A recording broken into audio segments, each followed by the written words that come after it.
During the events of Star Rail Fest, Ashveil discovered what the happiness surgery truly entails, implanting the flesh and blood of the abominations of abundance. Given the gravity of the situation, we decided to go to Graphia Academy and first launch an investigation into Full Wish. During the course of events, we unexpectedly crossed paths with Full Wish herself. Also a survivor of the Bloodstained Games, she openly joined the Phantasmoon Games and invited supplicants to travel to Seafeld City, where the winner would be decided in a televised debate. During our exchange with Full Wish, Himeko realized that Full Wish might be a masked fool. As a result, I asked Sparksy to investigate the tavern for leads, and through that, we identified Full Wish's ability, the happiness syntax. Evanescia and Yaoguang established a cooperation agreement. After Evanescia's attempt to assess Full Wish in her capacity as the arbitrator failed, they encountered Blade and his group and learned that the flesh implanted in the happiness surgery originated from Shuhu, an emanator of abundance. Himeko and I went to the TV station to take part in the debate and met up with Sunday and Ashveil, who had arrived ahead of us. However, the debate turned out to be a carefully orchestrated trap. In full view of the public, all those who had undergone the surgery transformed into terrifying monsters. And Full Wish framed both the IPC and the Astral Express as the masterminds behind it all. When the disaster erupted, Evanescia willingly violated a forbidden taboo and revealed the real purpose of the Phantasmoon Games, to suppress the terrifying entity slumbering within plain Arcadia. Through this act, she unlocked the original power of the ambrosial arbor within herself and intervened in the unfolding situation. At the same time, Silverwolf, entrusted by Pearl, set out to investigate the anomalous signal responsible for the monster's emergence, only to be obstructed by Mr. Meanie. As the force backing Full Wish, he wields tremendous power, powerful enough to interfere with the Stellaron Hunter's script. Meanwhile, Full Wish continued to livestream our movements in the TV tower, distorting the truth by every possible means. Drawing upon the wish power of 200,000 victims, she manifested the Meanie Phantasmoon in an attempt to defeat us individually.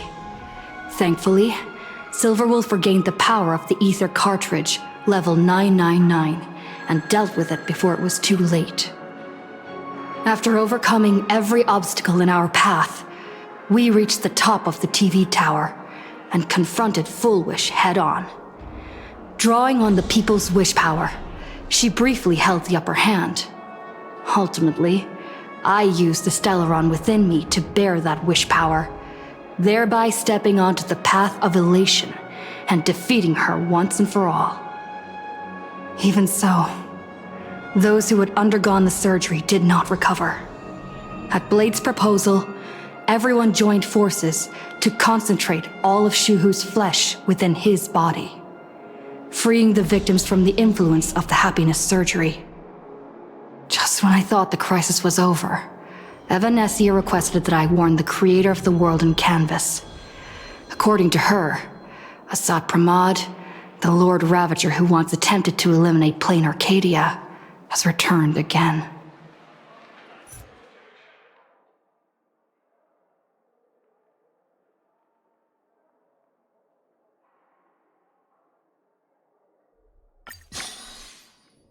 South City has been severely affected by the incident. Citizens are advised to remain patient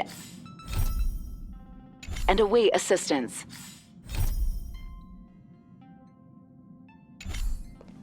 Moving on to our special segment.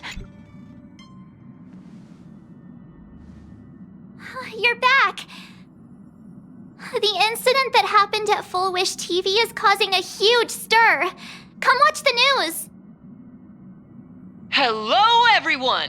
Welcome to our brand new segment, the Phantasmoon Brief. I'm your host, Poofy. Hi, everyone! This is your old friend, Snowy! Well then, as the Phantom Moon Games reach a boiling point, and for reasons that need no explanation, we are now joining Duo Mention TV to bring you live coverage of the latest and most critical news updates. Yes, we are! And after the director of Full Wish TV and sponsor of the Research Society of Happy Smiles, Full Wish announced that she was joining the Phantom Moon Games! That terrifying tragedy of 15 years ago once again swept through the psionic game! The supplicant debate, slated to take place at the Seafeld TV tower, was cut short when out-of-control Imagine known as Joy Ascendants appeared suddenly and launched an attack. This Imagenesis plague centered on Seafeld City spread rapidly. Even Fullwish herself turned into a monster atop the Seafeld TV tower. As of the latest reports, nearly 200,000 human and Imagine inhabitants across plain Arcadia have been affected by the plague. Countless individuals are injured or missing, and total losses are estimated to have reached 8.6 billion credits. And in a chilling echo of the Bloodstained Games 15 years ago, footage left behind by Fullwish points to the disaster as the work of supplicants from beyond the sky. She identified the culprits as the famed cosmic hero, the Trailblazer of the Astral Express, and the wanted criminal, Stellaron Hunter Blade, claiming they were responsible for the tragedy. But a spokesperson for the Department of Aberration Defense said the disaster was planned and executed by Fullwish herself through her organization, the Research Society of Happy Smiles. They added that the investigation will continue and the organization will be shut down. Oh, how familiar that sounds. 15 years ago, they made the same excuses. What is the real story behind this? The Phantom Moon Brief will continue to keep you updated. Over 500 years ago, a prophet made a prediction. In year 1999, a terrifying devil will descend from the sky. Will this prophecy come true? Can plain Arcadia safely make it through this crucial year? We will have to wait and see. Shame on them. How can they just say things like that on TV when it's not even confirmed? And the internet is flooded with fake news about you too. Also, those two hosts, weren't they from Full Wish TV? They were spreading nasty stories about you on the news before. And now look, they've immediately jumped ship after what happened to Full Wish.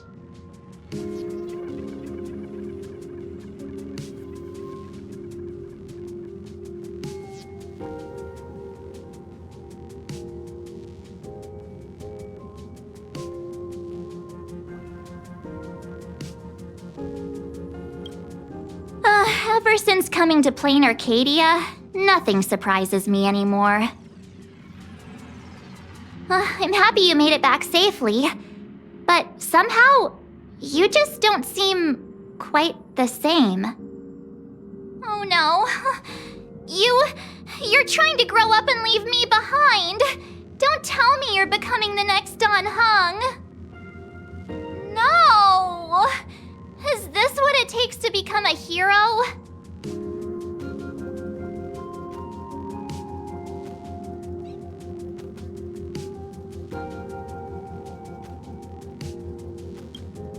I am so cute and lovely. What's the problem with that?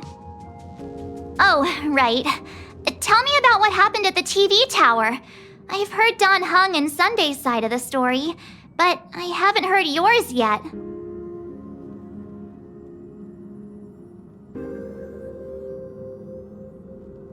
So, Full Wish had people undergo the happiness surgery to implant Shuhu's flesh into their bodies, and that ended up causing this disaster? And you guys stopped the mutation from spreading, but all you managed to do was to temporarily seal Shuhu's flesh inside Blade? And then you mentioned that Nessia, the one we met at Star Rail Fest, is actually the Phantom Moon Games arbitrator? No wonder she could draw a mask for you. And she also asked you to go deep into the world in Canvas to warn... who was it again?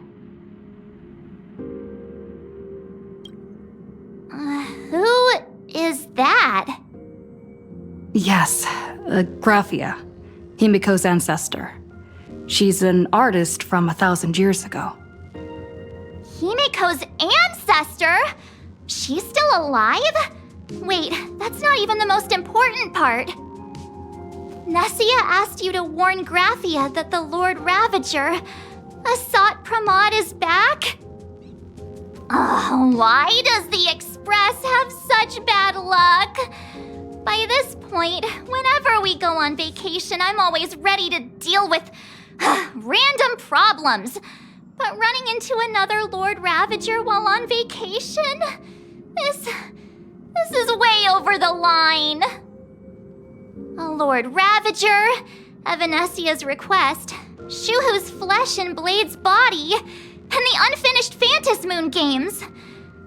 Suddenly, there are so many things to deal with.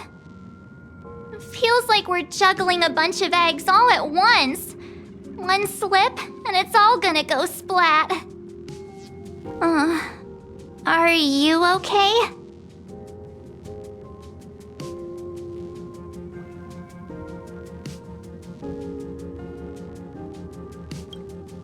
I shouldn't have asked so many questions. Didn't mean to stress you out or make you worried. I'm gonna go take a minute and collect myself. So many things to deal with right now. Oh, what should I do next? Nah. I've had a long day. I should just get some rest.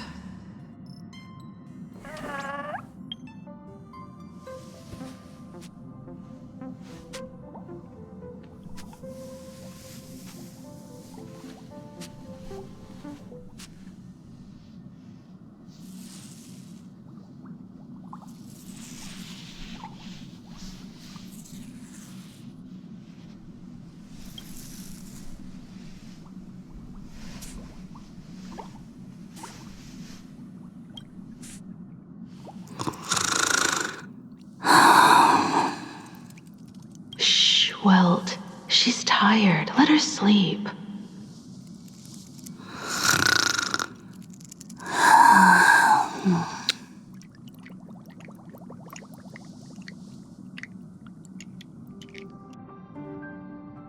You're obviously tired. I never thought this vacation would become the prelude to yet another major war.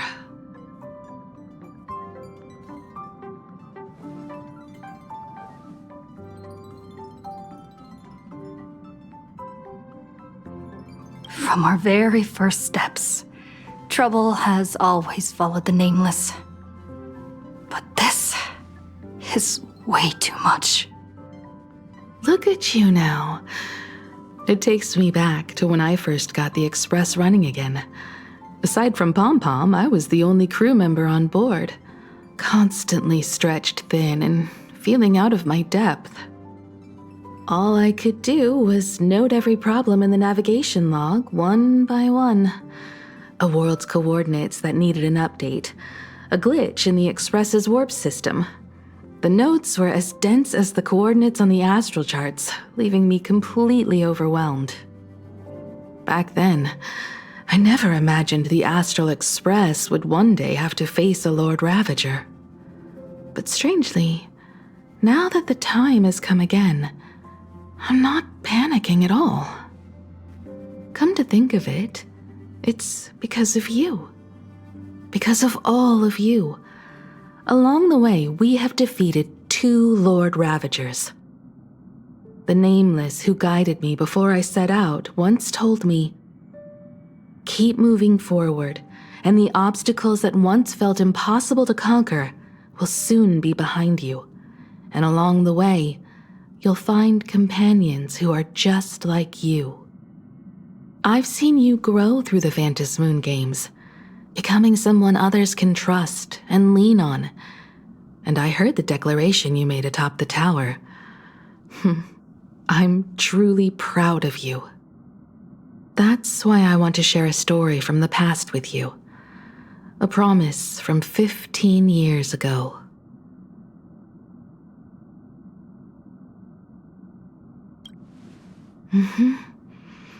I promised someone that when the moon over my hometown was full again, I would go back to see her, to let her know I had made the most of this borrowed life and found companions I could trust with all my heart. I want to share this story with you all. The story of how my journey began. It's a long story, filled with many memories of my past. I'd also like to invite you all to the place where I repaired the Express and tell you everything bit by bit. All right, it's a deal. When I return from the world in canvas, you can make us, let Shush make us some coffee.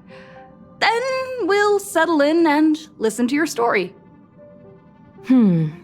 Speaking of the world in canvas, March told me about what Evanescia said to you. Evanescia's request was not made lightly, and she was worried for a reason. Silverwolf saw that Lord Ravager in action too. According to the records from the databank and the IPC's investigation, Assat Pramad's campaigns often span centuries, and the planets he targets all end up destroyed in freak accidents, leaving their surfaces covered in only smiling faces. 1,000 years ago, my ancestor Graphia created the world in canvas. If that was to resist Assat Pramad's invasion of Ahatopia, then could this disaster unleashed through the Phantasmoon games be the prelude to his next invasion?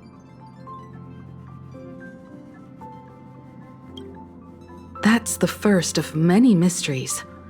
Based on our family history, we are clearly not descendants of any long-lived species. Quite the opposite. The weathering curse has shortened my family's lifespan for generations. What could my ancestor have gone through to still exist today? That too leaves me deeply curious. There are far too many legends about her. It's hard to tell what's true and what's not. Only two things are beyond doubt. First, during the Cinderth Age, she created countless Imaginae and sent them into battle against the demon legions from beyond. Second, near the end of one of the Phantasmoon games, she created the world in canvas to shelter inside it what was left of civilization and life. Which means she is not only familiar with Assat Pramad, but has also witnessed the manifestation of the Eon of Elation. Nobody knows just how big the plane Graphia created actually is. Over 140 years ago, the IPC tried to salvage the world in canvas, but they were only able to reconstruct part of it in the real world. That portion became what we know as Plain Arcadia. Legend has it that Graphia used a vast ocean as her canvas and channeled the power of elation to step into the painting, which means she has not only seen Assat Pramad, but has also seen the Eon of Elation descend in all their glory. Good question. As for who in Plain Arcadia knows Graphia and the world in canvas best, it's probably Pearl. She was sent here by the IPC. She should have some clues to guide us in the right direction. By the way, General Yao Guang is here. She says she wants to talk to you in private.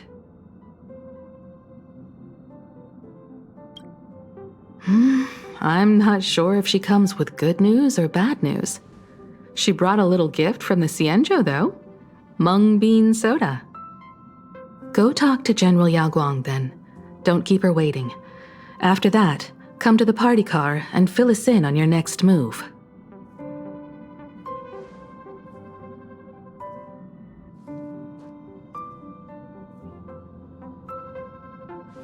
Nice to meet you, Ishvara. I always thought that the arbitrator, Evanescia, would step in and punish Fullwish for the disaster she caused. But, to my surprise, it was you who defeated Full Wish.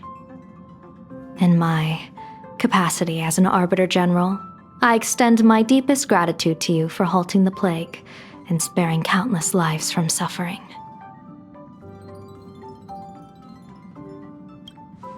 What I am about to tell you is something Evanescia risked breaking the rules to share with me. Please keep it a secret. Not a word of this leaves the Express. Sealed within Ahatopia's core is Ouroboros, the Veracity.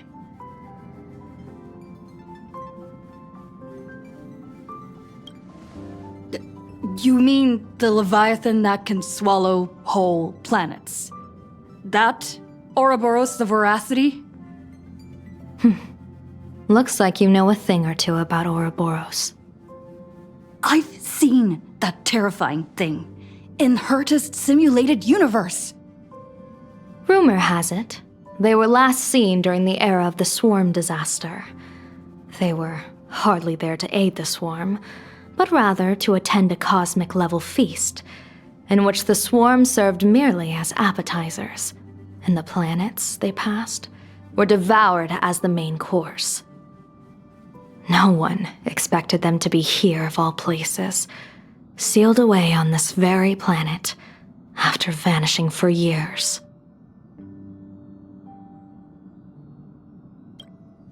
The true situation remains unknown. But with this information, we can understand why Asat Pramod set his sights on this world.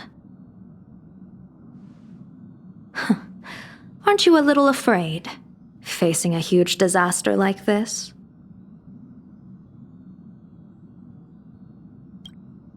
Interesting. You wouldn't flinch even if a star fell upon you. A true Ishvara. Fortune follows when fate hits its lowest ebb. Every crisis comes with an opportunity. Now that we know a force capable of devouring stars is deep in slumber at this planet's core, perhaps we could make it devour the problem inside Blade's body. It might just be a risky path worth taking. Blade has agreed to my proposal and will venture into the world in canvas to seek out the Veracity. From what I've heard, you are going there as well. I cast a divination, and the hexagram shifted between the marsh and fire trigrams, yielding the judgment.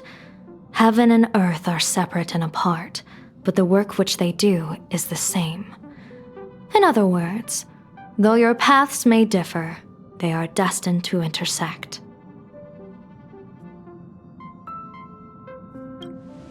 A funeral, or an adventure. Will it be a battle with only a 1 in 10 chance of survival to tear away Shuhu's flesh from his body and eliminate the Xianzhou's arch-enemy? Or will it be a journey in which he settles all grudges and never looks back? It all depends on how he perceives it. Blade agreed to my proposal, even though that little Stellaron hunter girl wouldn't stop objecting.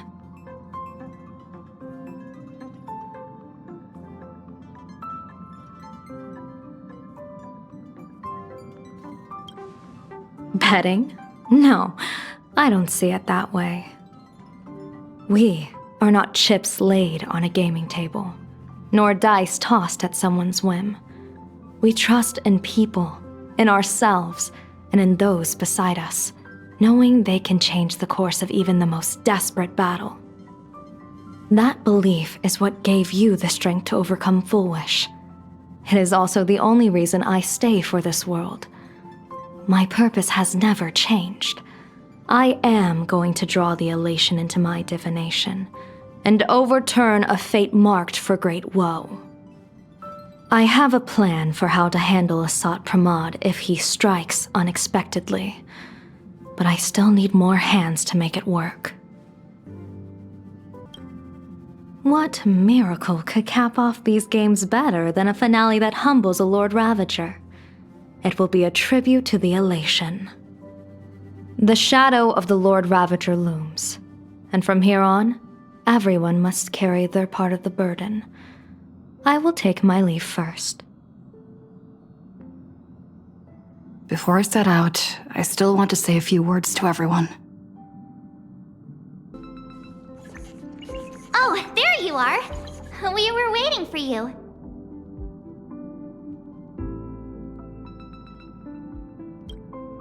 We're here to celebrate the Astral Express making it through another trial, of course. Pom-Pom's heard all about your latest adventure. It's a modest celebration, but a meaningful one. You stopped Full Wish's scheme, and that is no small achievement. Regardless of what the people of Plain Arcadia or the media may say, we raise a glass to you. Exactly. You knocked out the mastermind behind all those creepy whatever their name is. I didn't get to see it myself, but Don Hung described it for me. You killed it! Your victory gave Blade a chance to free himself from Shuhu's flesh. Thank you. With a Lord Ravager looming on the horizon, everyone will soon be heading off on their own missions. Before that, it felt right to have a small gathering like this. Now, let's make a toast. Here's to everyone who fights to protect this Arcadia. And here's to all of us. The Lord Ravager can throw whatever he wants at us, but I know the Astral Express will keep streaking across the stars.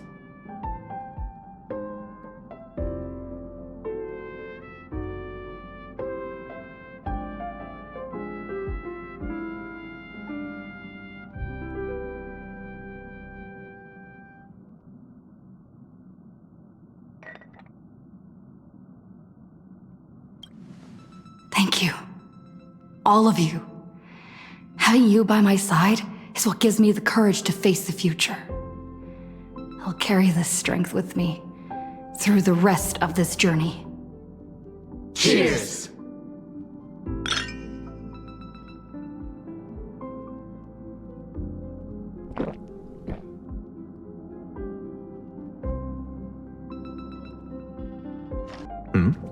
Did you need something?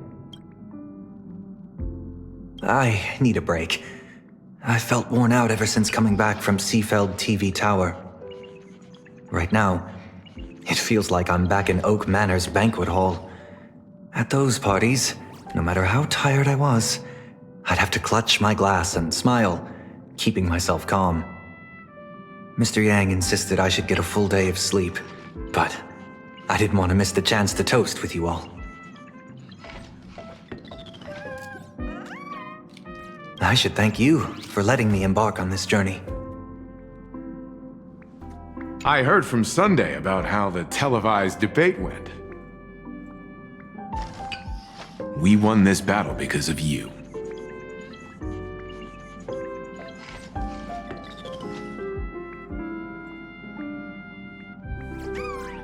When the televised debate began, a crowd outside the station gathered to protest the Astral Express and nearly broke through the barricades. But the moment the Joy Ascendants appeared, they scattered without a second thought. I guess people know deep down which is more dangerous, a made-up villain or an actual threat. But I am more concerned about you. I've seen the footage of your fight with Full Wish. When you returned to the top of the tower, an enormous surge of power seemed to erupt from you. It reminded me a lot of when I saved you at Herta Space Station. Did you tap into the power of the Stellaron?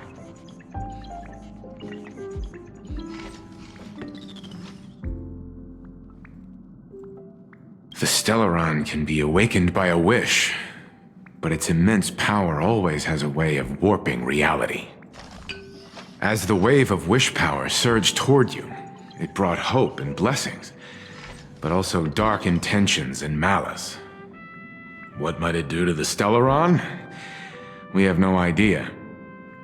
Be careful with this power you have, no matter how tempting it may seem.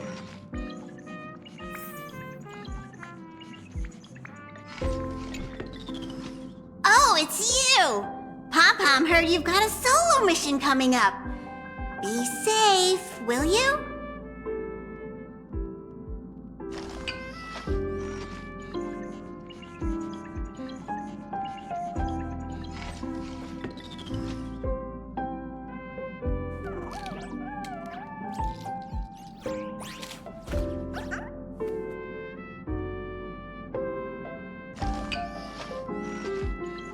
Sadly, Pom-Pom can't remember most of what happened right after the Express crashed onto this world.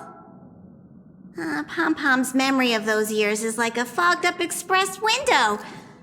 No matter how hard Pom-Pom tries, Pom-Pom just can't wipe it clean. But it's okay. After passenger Himeko repaired the Express, Pom-Pom got to share a one-of-a-kind journey with all of you.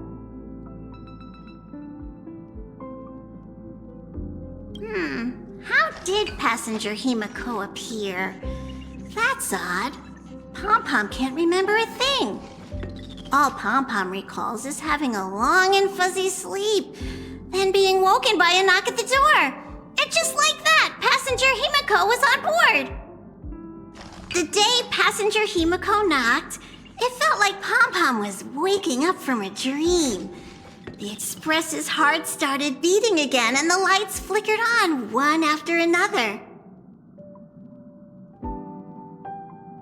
Graphia?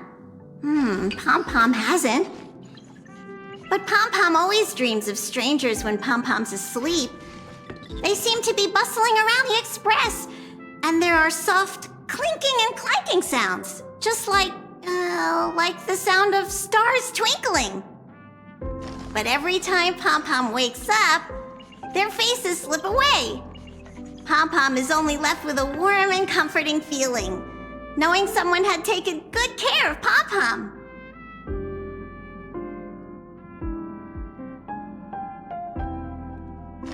Safe trip! Pom-Pom will take good care of the Express while you're away. There you are. March and I were talking about you. Yeah, of course. When did Don Hung start expressing his feelings like this? I guess pigs really do fly. This trip to Plain Arcadia is the first time we weren't necessarily working together toward a common goal. You dove into the Phantom Moon games. I crossed paths with that relentless old friend and foe again. As for March, well, she spent her time wandering and eating. Her perfect little vacation. Wait, hold up. How come all I get is wandering and eating? I grabbed plenty of comics as well. I call it cultural exploration. With a little extra time for me to recharge, of course. Right? Now that we're having this little break, it hit me that I might have neglected you and March.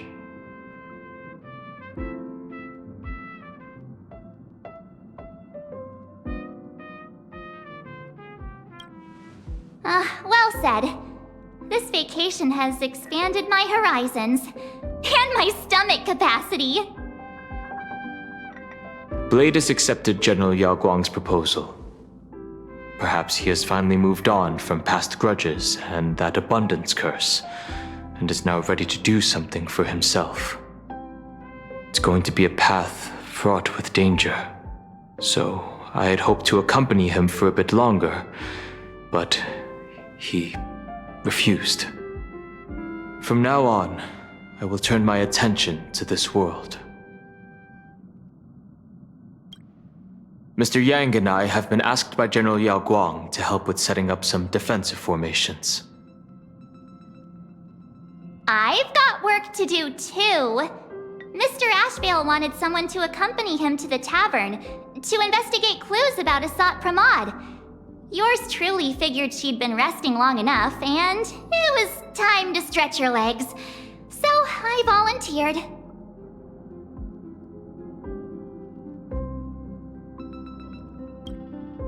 No problem.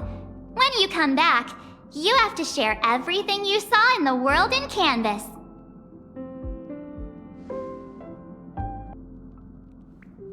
Just in time. I've talked to Madame Pearl. She will handle all the arrangements for your passage, so you can enter the world in Canvas to find my ancestor Graphia.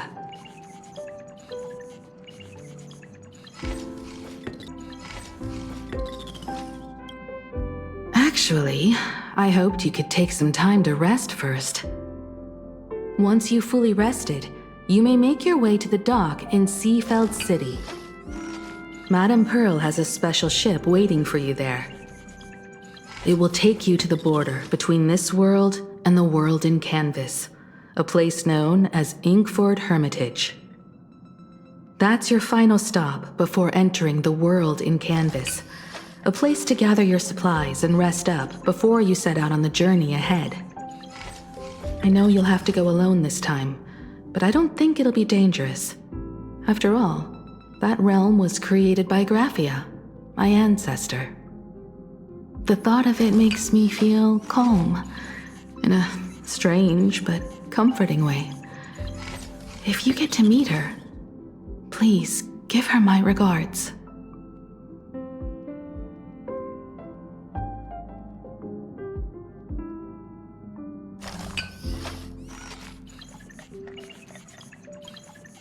I am indeed quite curious. I'd love to see this ancestor of mine for myself, and hear her story in her own words. But someone must stay here and keep watch. Madame Pearl wishes to confer with me and General Yao Guang about our next steps in dealing with Asat Pramod. So I'll be entrusting this mission into the world in Canvas to you. Go ahead. Set out once you've rested up.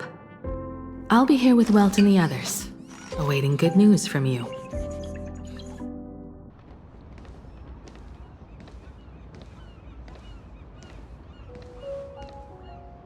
In other words, that woman wants you to take Shuhu and jump straight into the Veracity and leave the rest to the Eon stomach acid?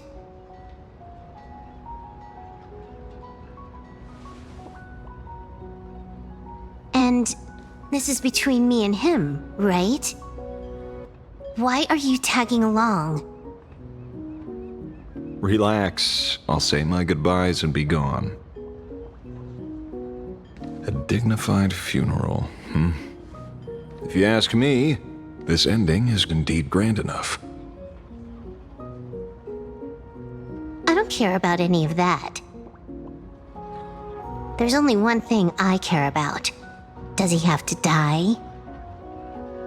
Here's a piece of advice, little cub. Whether he lives or dies is his choice. That's the one thing you don't get to decide for him.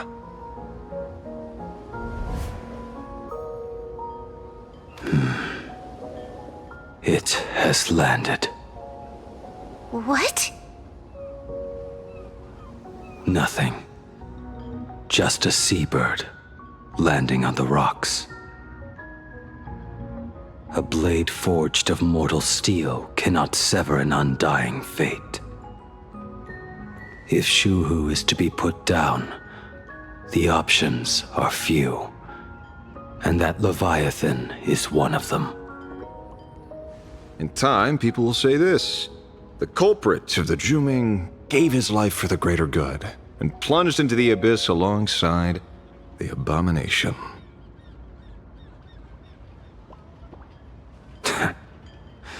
I'm not as noble as you make it sound. Many years ago, you invited me to join the Galaxy Rangers. I refused for one reason. I'm a petty man. I was never born to carry some greater good. This is between Shuhu and me. Nothing more. Can't argue with that. A Galaxy Ranger through and through. Well then, I won't say anything more. Blade, you sure about this? For years, death has clung to me like a curse, etched into my bones. If there is a chance to make a god feel the same pain, I would do it, even if this body is reduced to ash. As for everyone else, there's no need to drag them into this. We'll proceed as Yao Guang proposed. Bury Shu Hu at the end of the world in canvas, taking me with him, and let the veracity dissolve us both.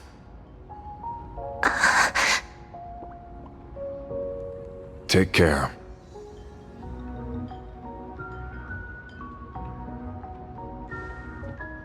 How about you stay as well? You might as well see it through to the end with us. Plain Arcadia has bigger problems that need my attention. Your instincts were right. That meanie pulling strings from the shadows is none other than a Sat Pramod. Who else would want to kick a Ha's head like a ball? So, I need to get back and finish my job. Investigating a Lord Ravager sounds like a job you don't come back from. Therefore, it also pays very well. Then here's hoping you live long enough to collect your payment.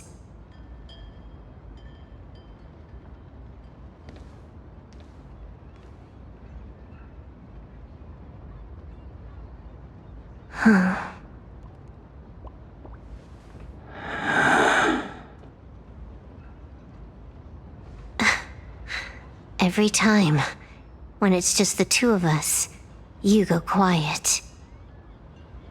You know what I'm going to say. The seabird's flown off. It's time for us to go too.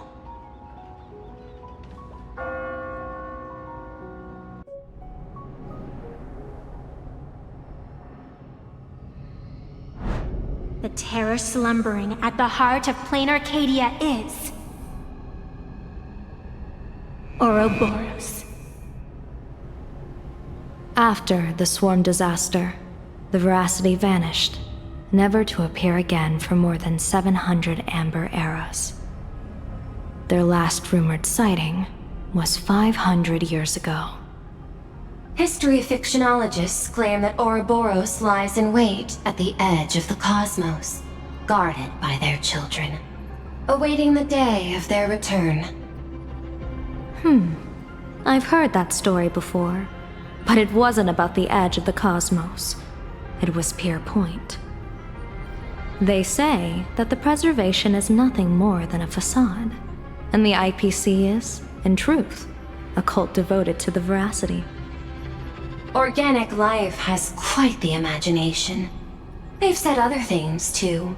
That Louis Fleming seeks to ascend as the Eon of Wealth. That the Council of Mundanites are mere hounds of Dr. Primitive. That the Marketing Development Department colludes with the destruction, turning a blind eye to the spread of Stellarons. Such rumors are endless. I believe the General should be able to tell which are true and which are not. I've never heard the last one, so let's assume it's the only one that's true.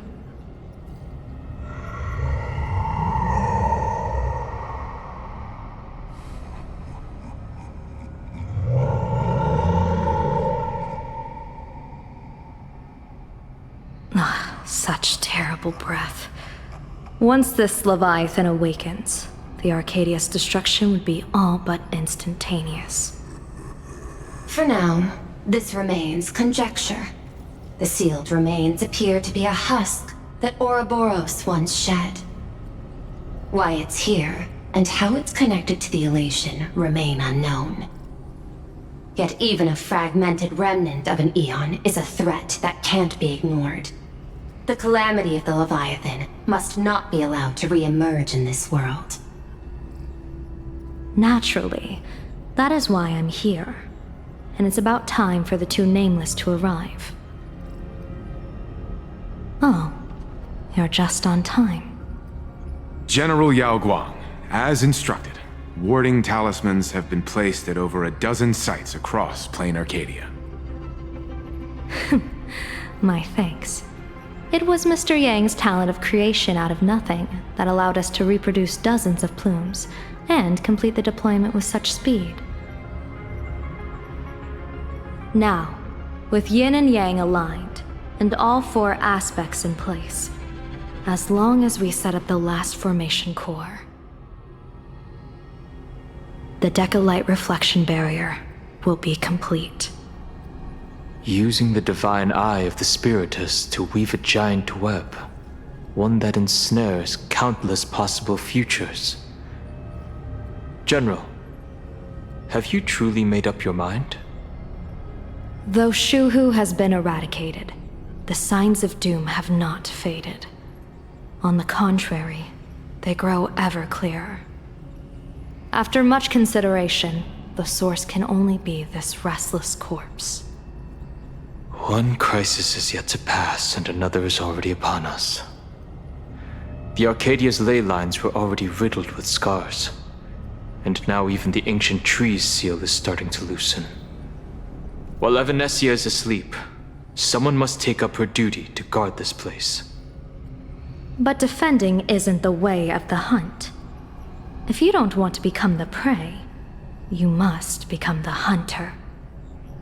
General, do you intend to go on the offensive and suppress the remains of the Veracity? How could I? The Joy Seeker could barely confine that husk using the Abundance's ambrosial arbor as its cage. I'm not that arrogant as to place myself alongside the gods. I'm not here to guard against an Eon, but against a lesser menace. Lord Ravager Asat Pramod. This barrier is prepared for him. Asat Pramod has been meddling with the game from the shadows. His intentions unclear. We know little about him or the Veracity. By chance, however, a friendly citizen has provided us with intel. Ouroboros' remains are in Ahatopia, aren't they? Silence is an answer in itself. I've seen that reaction too many times. I'm not surprised that you were the first to discover it. You were in the Torn Scroll too. The probability of you noticing was 24%. That's a little low, don't you think? I'd put it at well over 90. What I don't understand is this. There were countless ways to verify your hypothesis, yet you chose the most unconventional one. You bypassed security and broke into the building to confront me in person. What is your objective? This is no confrontation. It's a warning, Madam Pearl. I'm a security officer, and there is only one reason I'm here. While everyone else is fixated on the Phantasmoon games, only the Department of Aberration Defense is watching other places. Like the location where the new Herald of Death case was closed? Correct. The incident involved 4 Daybreak warriors, 3 nameless, 1 detective, and 1 officer. But just moments ago, a 10th set of footprints appeared at the scene. After the investigation, we learned that the traces were left deliberately. A blatant provocation. The Lord Ravager bent on destroying the Elation came uninvited. Make no mistake. Plain Arcadia is a stage he chose with care, and drawing the Abundance into the fray was hardly a whim. Our top priority is to dispose of Shuhu's flesh properly to prevent it from falling into the wrong hands and causing another calamity. That said, we cannot afford to ignore Asat Pramod's next move. This giant web is prepared for that very purpose. Once the entire planet is folded into the divination's trajectory, under the gaze of the Omnitia, all possibilities will be laid bare.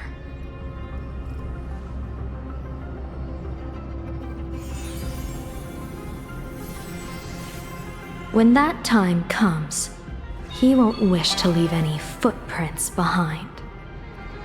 One final question. Why did the Lord Ravager choose to visit this place? Does he have an ulterior motive?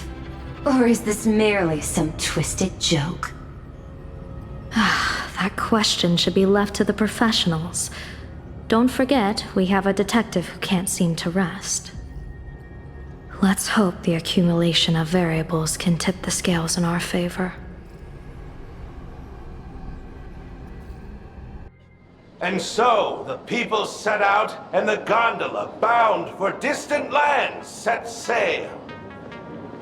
At the end of the world, the Elation once again declared war upon the Veracity. Take, frail little humans! Ouroboros split their mouth wide open! Whoever can fill my whole mouth with but a single thing shall receive a reward. My tongue. The fool known as the Shepherd captured a comet, but it wasn't even enough to fill the gap between the Veracity's teeth. The bartender Braji opened the wine cellar, yet they only grew drowsy, drifting off to sleep. And en route, he crept up to the Veracity's ear and told them a corny joke. The Veracity pondered it for 10 amber eras, then burst into laughter at their own amusement. En route spread his hands and said, "See, I filled your mouth with laughter." Then what happened? Then the Veracity said, "Are you kidding me?" And with that, they opened their gaping maw and tore en route to pieces. What kind of nonsense is that? Those are the facts, my inquisitive auditor. If you want to hear more stories, you're welcome to discuss with your classmates.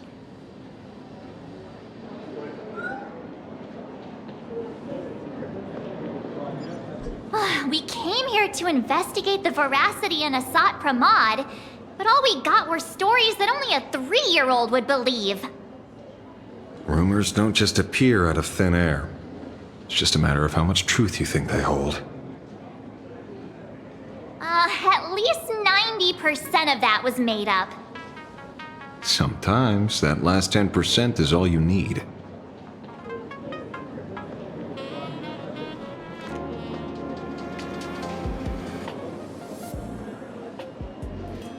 Oh, plenty of bystanders around. Let's hear what they have to say.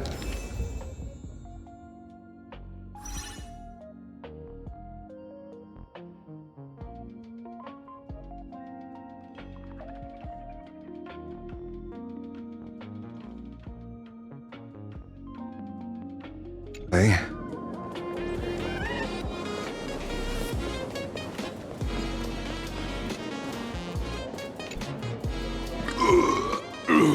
You two asking about the Veracity? You thinking about walking that path? Walk the path of Veracity? Do I need to eat everything in sight? You got it! Kids always dream big. Some are bulldozers, some are monsters, and I am Ouroboros! Yeah, and the man. Ugh, can you talk normal? Stop gulping for air. I swore to become a Veracity Pathstrider. I eat everything. Tasty, nasty, anything I could chew. Finally, I pinched my nose and swallowed loose mouth, and they looked at me! Ouroboros? Nah! Ah! Very regrettable. Enough already. I'm telling you, it was all bluffing. The fools didn't lose. En route and Dorothy, when the Veracity wasn't looking, roll up her skin like a crepe, snatched it up and poke it. Then poof! Well, we're gone! Even Comic-Con Collective don't got a Veracity card. I already filed a formal complaint with the organizers. You should be putting this much effort into your studies! They say a dull pen beats a sharp memory. My memory's dull, and my pen's not much better. Then you must have a lot of stationery? A kindred spirit. Miss, it seems you're one of us as well. I've met far too many fools who can't even read. Oddly enough, those of us who truly love learning are the rare ones. Interested in studying the knowledge of the laughter? I have a reference book here. You can have it.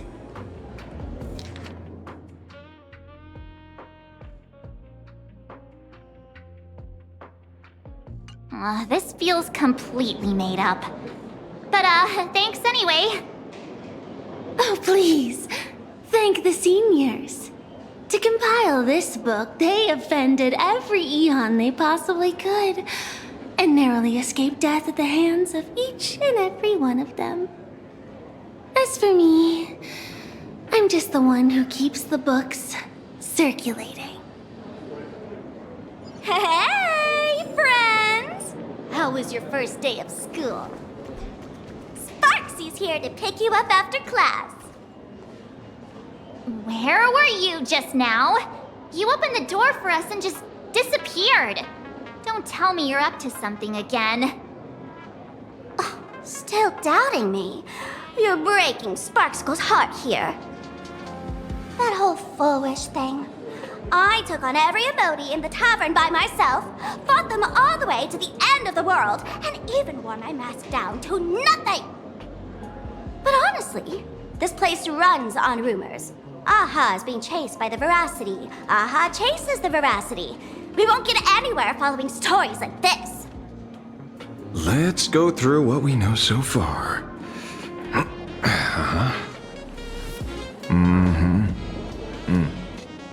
Ooh.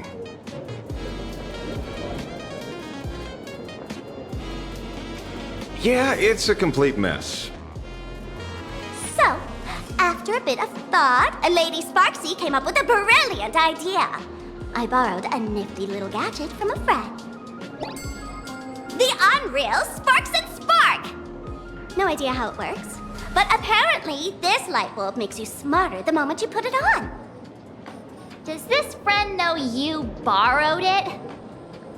A Supramod has a gun to our heads, and this is what you're worried about? He'll find out one day. Well then, I'll go first. It, doesn't look very reliable. Are you sure about this? No worries. If anything goes wrong, the friend in my head will protect me.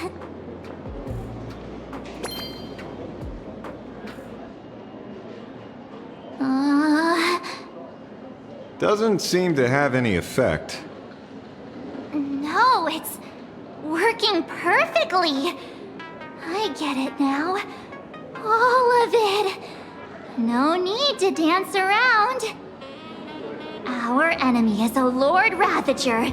There's only one question we need answered. How How does Asat Pramod plan to destroy Elation? Correction. The effect is very obvious. Judging by Nanook's habit of picking Lord Ravagers, I wouldn't be surprised if Asat Pramod was once a masked fool, and therefore knows Aha's weakness. The Arcadia is like a microcosm of eons and paths. People indulge themselves in fabricated happiness, unable to pull themselves away from it. Many have expressed their concerns. This isn't elation. Aha is playing with fire. A classic social realist deduction. Old-fashioned. Ooh, but effective. We're closing in on the truth. Yes, the answer is all but revealed. You are Asat Pramod, Sparksy. Do you have evidence? Of course. The truth is so simple that everyone overlooked it. The evidence is... you were the first person I met when I got off the express. If I am Asat Pramod, would you and Grey Hair have been able to walk out of the school alive?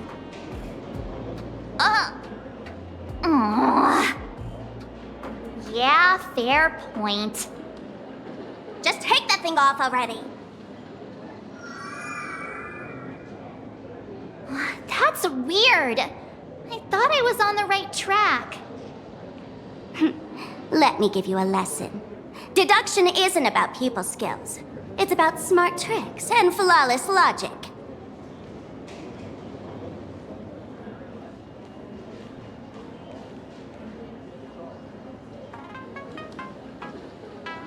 Watch and learn. Sparkle, master of the classic whodunit, has entered the chat. You changed your clothes just for this? First of all, Ouroboros likes to eat. Secondly, whatever they eat disappears completely. Therefore, veracity is also a form of destruction. This is the classic mystery of one culprit, two identities. The one trying to kill Elation is... the Lord Ravager, Asat Pramod, played by the Veracity! What am I even saying? Classic whodunit. This is more like a classic Who's the Dummy. I get it now. All this thing does is make wild guesses sound reasonable. So far, that's the most accurate piece of information we've gotten. No need to be so serious, Detective. Why don't you show us what you've got? By the way, what type of detective are you? Me? I'm the tough guy type. I don't waste time on useless details. I aim straight at the heart of the problem. You're not wrong. Asat Pramod is Nanook's weapon to assassinate Aha. Whatever his plan may be, the target doesn't change. Remember, as far as humanity knows, there are only 3 ways an Eon can fall. A broader path engulfs a narrower one. Divine warfare between eons, and... the third one. What was it again? Forcing an Eon to turn away from their own path. Whichever it is, none of it sounds remotely connected to Plain Arcadia. So, what makes you so certain Asat Pramod is here on business, not on vacation? Because we folks just dug up one heck of a treasure from underground. And in the stories tied to them, we've unearthed more than a few names worth paying attention to.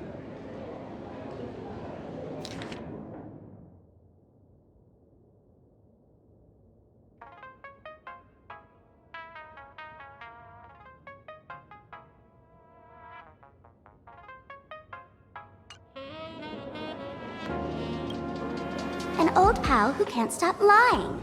He goes on and on about death being a solitary feast, but I just saw him last week, alive. I see you're acquainted. Please, introduce us sometime.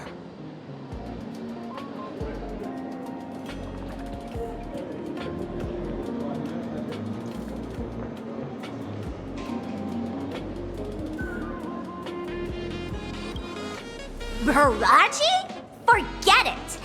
He's good behind the bar, but slippery as an eel.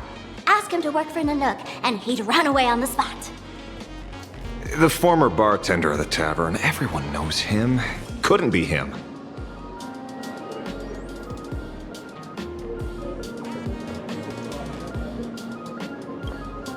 That's just a title. Anyone with a girlish heart can call themselves Dorothy. Between you and me, Director Sparkle used that name once too. Guess when?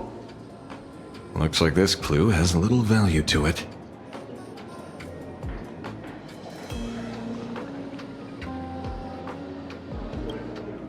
Him? He caused trouble in Gotham City a few days ago. Pearl threw him into prison. I know. I was the one who caught him.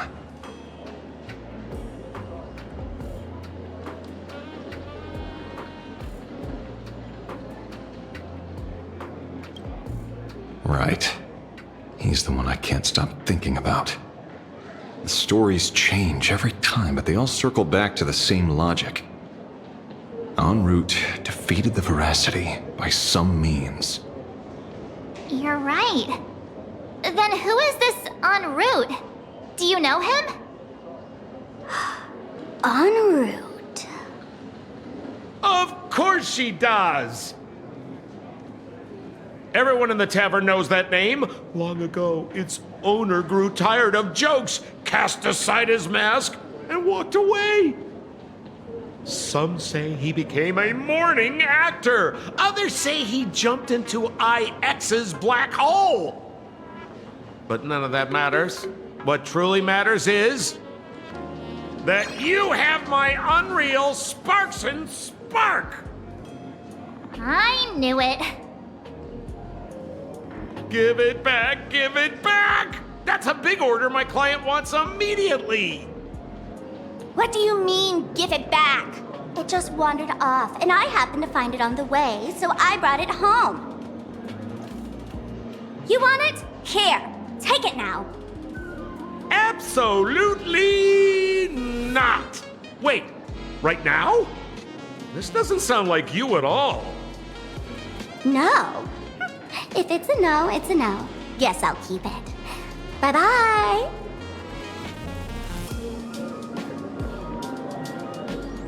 Get back here!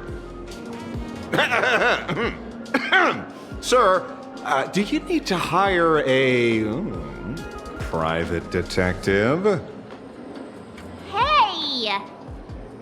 Can you catch her for me? Of course. I'll have that thing returned to you safe and sound in half a day. But, in exchange, I'd like you to elaborate a bit more on what you were saying. Oh, so that's why you're here. No, old Sempo's intel isn't cheap. Waiving the fee won't quite cut it, will it? Name your price. Put it on Pearl's tab. Ha! Just kidding. Money talk's boring. Besides, the Astral Express and I go way back. Oh, and I wouldn't scam you two. The en route you're looking for lives up to the name. There's nowhere he can't reach. Only places he hasn't been yet. He's the gold standard of the masked fools. He only shows up where he's least welcome. A morning actor's stage, a friend's wedding, even inside the Veracity's mouth. All for the sake of a good laugh. Oh. That lines up. Sounds like the origin of the legend. So, he's a friend of yours? Not a chance! Back when old Sempo was still a kid, en route was already a name in the history books. He left the tavern during the Second Prosperity. They say after hearing 30 trillion jokes, he never laughed again. before he left, en route said one thing that, at the time, no one cared about. Elation has been dead for a long time. Where did he go after he left the tavern? The tavern has 10,000 mouths, all telling different stories. All I know is this. He said he was headed for the true world's end, and then he vanished without a trace. How do you know all this? Oh, I've been around long enough to have my own channels. Just trust old Sempo. And about catching Sparksy? Leave it to me. I keep my word.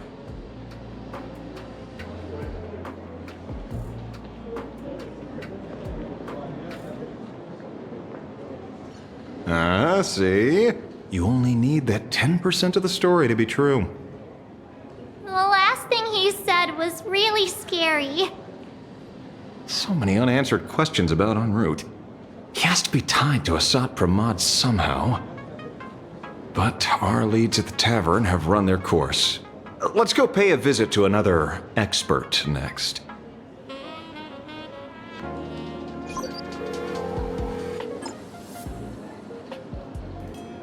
Oh, speak of the devil. Only a Cianjo general could have arranged something like this, I suppose. I'm surprised as well. You've only just left Amphorius, and already you've managed to draw the attention of another Lord Ravager. Miss Ron May? And Miss Ting Yoon? We're here by General Yao Guang's request. It seems we arrived just in time. At first, I only came because the Shenzhou extended an invitation, and it seemed impolite to refuse. Now that I'm here, I see it was well worth the trip. So, let me get to the point. Ouroboros has long been dead. Their death was merely buried beneath layers of secrecy. Hardly surprising. They disappeared after the swarm disaster, and there are many different opinions on where they went. The Intelligentsia Guild claims the Veracity ate their fill and entered hibernation. I don't buy it. Those scholars are fond of post-meal naps themselves, likely just projecting their own habits. You seem surprisingly calm, which makes sense. After all, the shadow in your right hand is evidence as well. Why don't you tell everyone what happened to the Galaxy Rangers back on Von Walk? Von Walk? Sprightly Von Walk. I've heard there's a particular phenomenon that occurs on that rainforest planet. Plants multiply and grow and are then harvested like wild grass. A cycle repeating every few decades. Almost identical to the Phantas Moon games. But how are the two connected? When you hear plants and growth, shouldn't that make you think of abundance? Huh.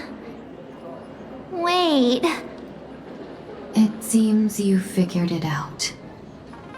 By coincidence, abundance is another thing the two worlds have in common. When coincidences pile up, they cease to be coincidences, Mr. Ashveil. No. Leader of the Rangers, Mr. La Mancha. Perhaps you could explain this to our nameless friend? Back on Von Walk, I'd already long since stopped being a ranger. Your conjecture is basically correct, Miss Ron May. You're not the only genius to take life as a subject of study. By the time I arrived, the atavistic experiment was already approaching its final phase. Dr. Primitive had set his sights on an ancient leviathan. Beneath Von Walk's surface, there also lay the remains of the Veracity. You stopped him. The Rangers stopped him. Back then, Mr. N was still human. Now, deep beneath Ahatopia, another corpse of the Leviathan lies buried. If I'm not mistaken, there are countless other worlds carrying out the same ritual. Aha sealed Ouroboros' body among the stars, suppressed it with abundance, siphoned the power of the Path of Veracity, and called it a game. This is what people call the Phantasmoon Games. Uh-huh. Why would they do such a thing? You may remember, the Express once delivered a Leviathan's carcass to me. That wasn't the only one in my collection. By arranging remains from different eras in sequence, I discovered something rather intriguing. At a certain moment over 1,000 Amber eras ago, just as Affililate began traveling in pursuit of their ideal, all creations of the Veracity lost the same organ, their taste buds. What does that imply? The purpose of consumption changed. Be they spawns, depth crawlers, or void song whales, their genetic markers encoding gustatory organs vanished entirely. Creatures walking the path of veracity became nothing more than biological black holes, consuming without discrimination. This was not natural evolution. Through the simulated universe, I identified the point of divergence in history. A concept had disappeared from the path of veracity. Consider this. What do taste buds provide? Yummy flavors? Precisely. Savoring something's aftertaste is an act of elation. So Aha stole the original primum mobile of the veracity? The simulated universe proves nothing on its own, but the primal desires of life have always been entangled. Think of it as my intuition. The conflict between the eons of elation and veracity stretches all the way back to primordial times. How many people know about this? There used to be 2. I only told Yu Qingtu. Now, there are 5. After this, I can't be sure. Exploit the old conflict between Aha and Ouroboros to ignite a divine war, or allow intersecting paths to devour one another. Of the 3 known ways to kill an Eon, the Arcadia fulfills at least 2. Now who still thinks Asapramat is here on vacation? But you still haven't explained where it came from. Oh, you mean the shadow? It has nothing to do with Funwalk. Oh? Call it a twist of fate. This isn't my first encounter with the Astral Express, nor my first time dealing with a Lord Ravager. When my home was destroyed by Zulo, I had a brief encounter with a former navigator. A navigator of the Express? Yes. Starseer, I see. He'd already retired by then. He was the one who told me about the Shadow. According to IC, it was one of many remnants left behind when the Express first carved paths along the edges of the cosmos. I led the Rangers to suppress the Shadow and devised the plan to assassinate Zulo. But I never learned why it was there in the first place. Don't you find it strange, Mr. Ashveil? Strange? When coincidences pile up, they cease to be coincidences. Like an experiment with results that are too perfect, it's enough to send a chill down your spine. If you don't mind, let's walk through the whole thing once more. Earlier, what did you 2 uncover in the tavern? Someone suspected to be a Sat Pramod knew about the Veracity secret. Before disappearing, he said he was headed for the end of the world. And then? Who did he say the shadow belonged to? A former navigator. The shadow was a remnant left behind when he charted the cosmos. If the world's end isn't the tavern, then where is it? I don't know if anyone can answer that question. Not even Affililate. Wait. Don't tell me.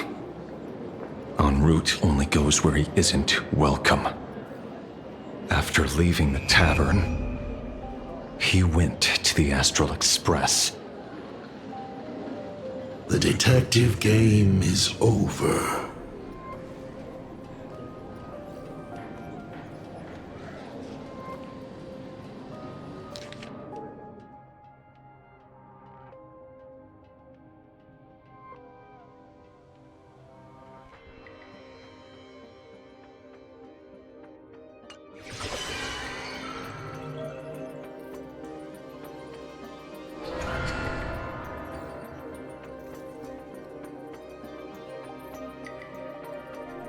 I have to say, not many people can make me change my plans. Whether in the past or present, you've always been one of them. So, it is you. You know how it is, kid. I've always enjoyed arriving uninvited.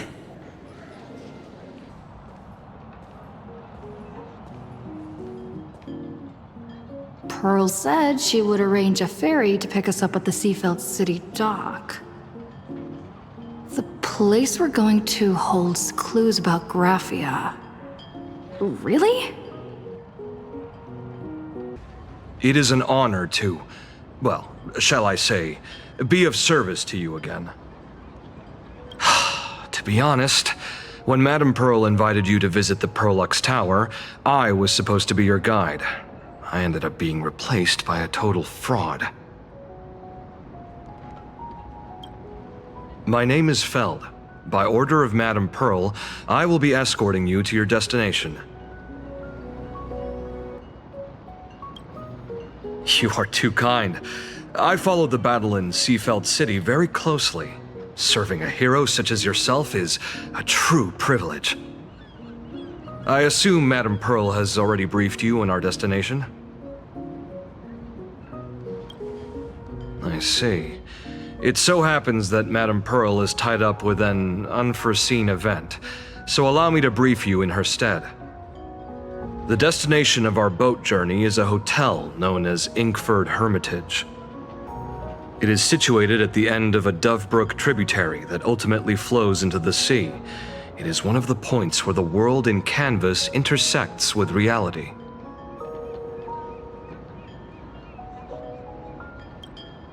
Well, Graphia's former residence was located there. Legend says the miraculous canvassing of the mortal world happened there. Would Madame Pearl, a die-hard fan, pass up a sacred site like that?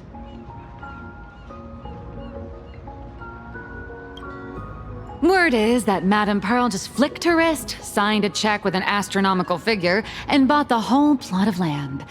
She also snatched up every single piece of Graphia's lost works she could find without bothering to verify their authenticity. Whew, I guess money really does let you do whatever you want. That's not even the half of it. I don't know where her obsession comes from, but she's dead set on the idea that Graphia is still alive. If she gets even a whiff of anything remotely related to Graphia, she's got her people on it at the snap of a finger. But all they could find were Imagine knockoffs, random, pretty redheads based on nothing but imagination. I bet her reaction went something like this. Objective. Locate the original. Error. Detecting excessive quantity of low-quality merchandise. You! I remember you! You're that fraudster from Perlux Tower! Perlux Tower? I've never set foot in that place in my life. Oh, I know it's you! I've seen the footage. You're wearing the exact same outfit. Oh, a slip up in an otherwise perfect plan. Relax. Your job is safe this time. Cut it out, you scoundrel! You can't talk your way out of this. Who exactly are you? This is the author of Fluffy Across the Blue. Blurry QR code. Huh. Is that so? My apologies. How rude of me. Miss Colt, it's an honor to finally see the face behind the work. Please pardon my yelling. I didn't know. No worries, no worries.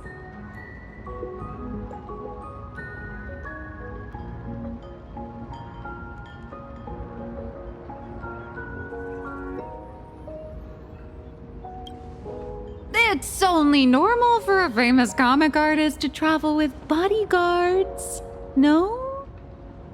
Miss Blurry QR Colt, let's be clear. You are being transported under escort. Your current credit balance is in the negative. Madame Pearl has offered you a lifeline by asking you to complete the next volume of the Fluffy.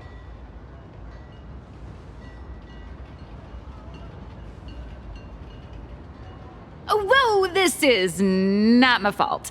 Remember Alloy King Pom Pom from Perlux Tower? I tried to put everything on Pearl's tab, but she found out and charged it back to me. Who knew a figurine could be so expensive? It cost me more than my entire savings.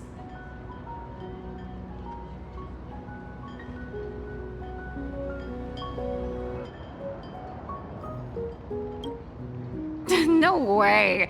It's obviously all Madame Pearl's fault. So you're escorting her to, shall we say, an intensive creative retreat? Correct. The objective is to deliver the manuscript and clear her debts. The estimated duration is 56 days. Hear that? It's not a hotel. It's hell, where you get whipped for not finishing your scripts on time.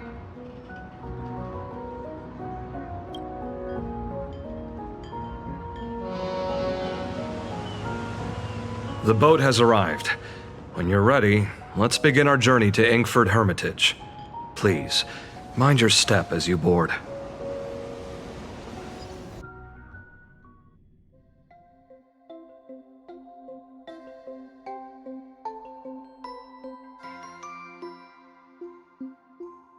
We have arrived. This is the snowy shore of the canvas world, Inkford Hermitage. Oh. Are those Wispae floating on the water? Mighty Wish Power! Mighty Superstar! Oh dear, there are so many Wispae. They are blocking the boat's route. But no need to panic. Please follow my lead.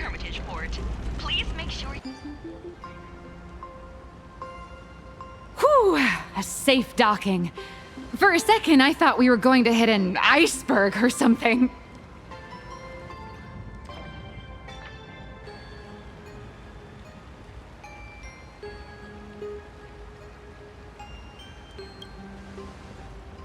They probably sensed your wish power. You are the Phantas Moon Games superstar, no? Look, one's trying to hitch a ride on you.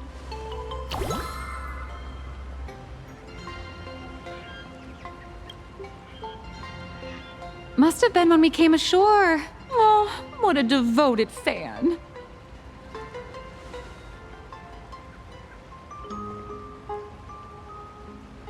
Everyone, welcome to Inkford Hermitage. I was imagining a Benzai Tengoku-style manor, or something.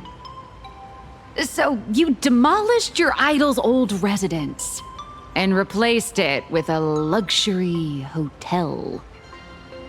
Of course not. Benzai Tengoku vanished more than 1,000 years ago. The original structure is long lost to time. The IPC only chose this location because this is one of the weakest points between reality and the world in canvas. Many Imaginae are born every day, but just as many ancient lineages of Imaginae hide themselves away in the world in canvas once their wish power dry up, or as they grow weary of the mortal world. This is the final stop before they enter the world in canvas, and this is where they bid farewell to reality. They rest here, organize memories spanning centuries, and then pass beyond the point of no return. Rumor has it that Graphia's soul appears from time to time to guide these weary Imaginae on their path. There's a sense of parting in the air. No wonder the soul of the mother of Imagenesis feels an attraction for a creator. This must be the finest well of inspiration. Miss Colt, now that you're in this well too, you ought to make the most of it. Let's go. I'll lead the way.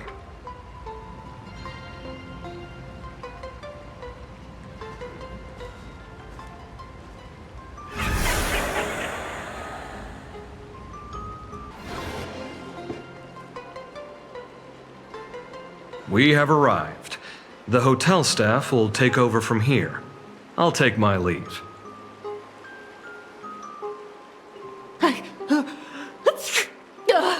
Oh, it's freezing. It's cold enough for a typical snowstorm mansion murder mystery.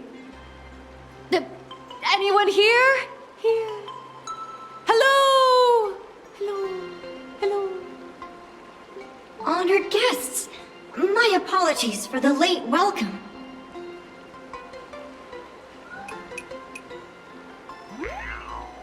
Oh, no wonder it's so cold. It's an actual snow wispy. Hello there, little one. I am the lobby manager, Casper. You have a very high body temperature. Please, try not to overheat the room. Allow me to introduce myself. I am the popular comic artist, Blurria. The former comic artist, Miss Nihilux. Oh, my true name is gone, just like that. Oh wait, did you say former? The big shots upstairs gave me a heads up. You are now an asset of Perlux Corp. You'll be staying here until you finish your next volume. Every guest in this hotel is an Imaginae with quite a history. That Arcadian over there? That's a former superhero. Which one? Never heard of him. That one over there is one of the oldest strangelings. They're a former Kappa. These days, they work as the hot springs manager. A Kappa? Didn't that lineage of Imaginae go extinct when the IPC first arrived? There are still a few survivors that slipped through the net. As for Casper and myself, I am a former frost giant.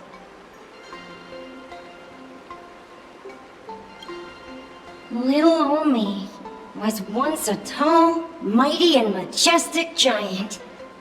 Of course, that was back in the Cinder Age.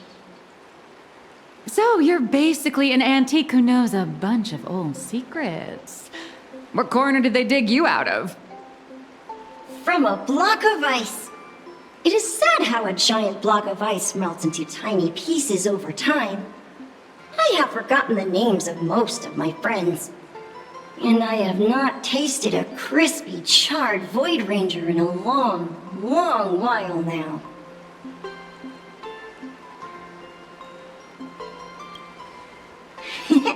Indeed, another glittering nameless. Another? How's that? That is a secret.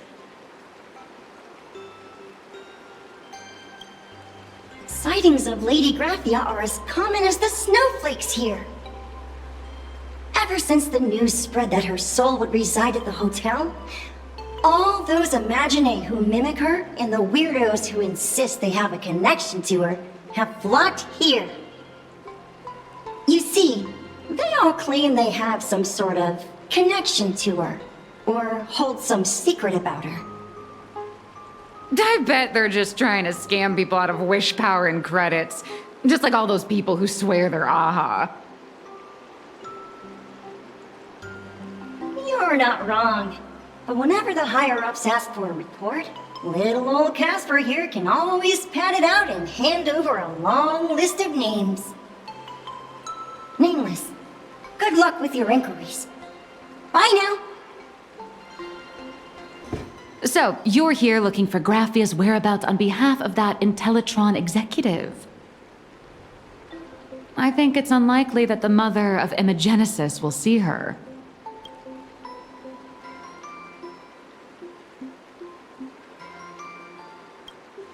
A friend of Graphia's? Just how long has that person been alive?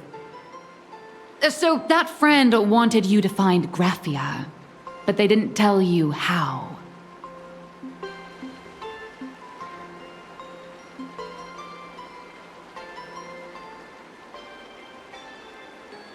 The only thing Evanescia left that could be a token is the mask she painted herself, right? If she wanted to see her, it would already have happened. The IPC has practically turned the world and canvas upside down. You know this, right? Over 140 years ago, they brought in hackers from Punklord and did everything they could to blast open the passage between reality and the world and canvas. I think disturbing her world and canvas like that must have upset the mother of Imogenesis. Normally, I'd suggest you play that little snow puffball for info. That good luck with your inquiries line definitely had a subtext. But since you're asking for a bright idea, you must have heard that in a certain corner of the universe, there's a mysterious ritual that can summon historical figures to the present day. The Holy Grail War!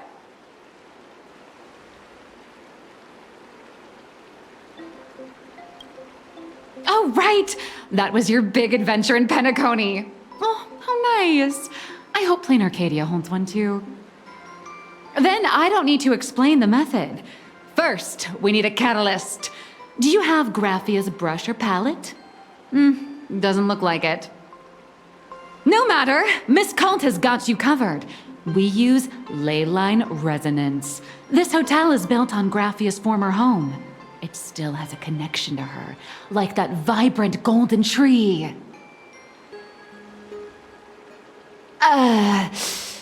Wait, you aren't actually falling for this, are you?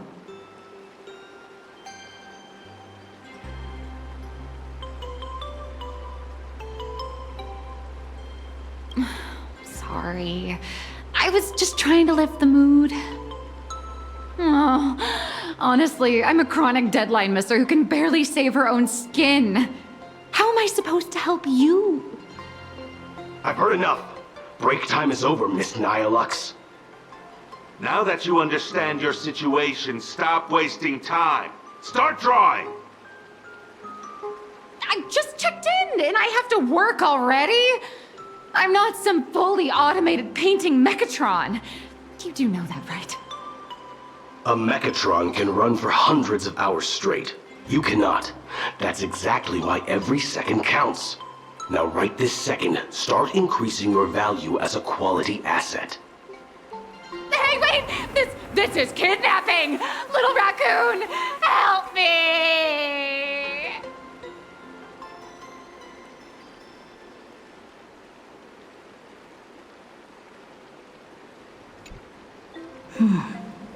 Nihilux has a point. If that Casper guy is a survivor from the Sindarth age, maybe he really does know something. Anyway, I'll start by asking around here. You can see me, and I shall hide no longer. Indeed, I am Graphia, the sovereign of all paintings, the source of all schools, the mother who birthed all Imagine.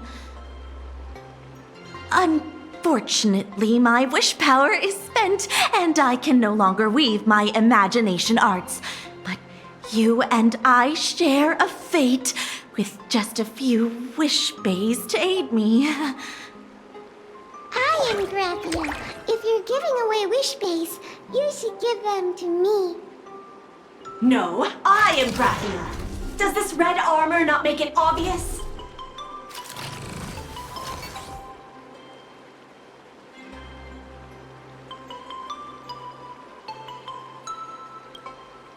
I don't care which.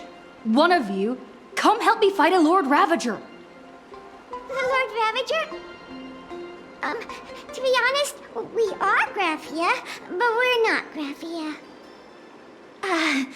Simply put, we are Imagine born from people's imaginations of Graphia. As for me, I was sketched by a rather unskilled illustrator for a history textbook, which explains why I look a bit rough. I am a wispy form from the concentrated longing for Graphia in plain Arcadia. I am the armored goddess Graphia from the 52-episode animated series Apocalypse of Ashes, Mecha Wars. Care to witness my signature move? Dance of the Inkblade.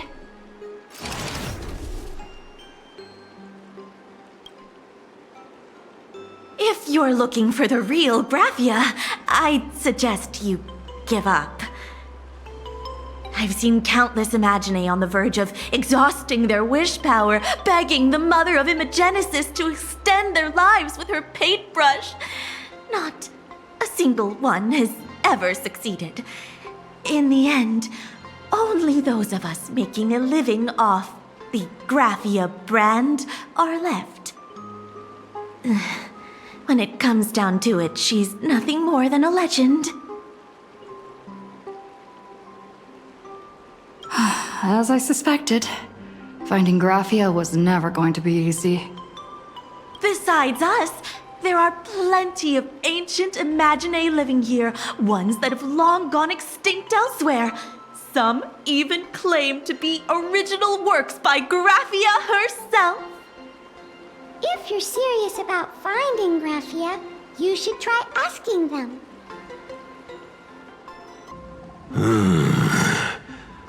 I sense more stray thoughts and disturbance in the water. The Imagine of today are far too restless.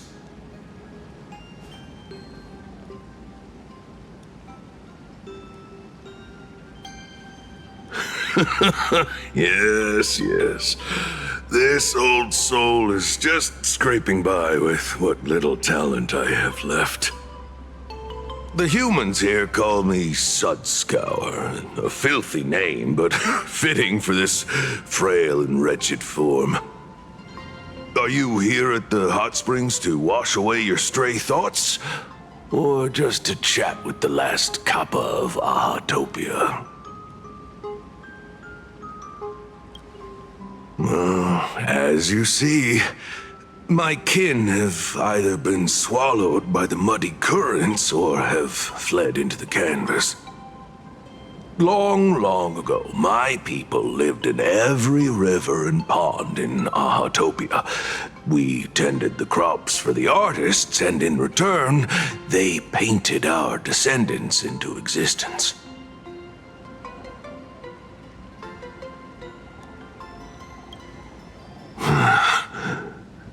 It is hard to leave one's homeland.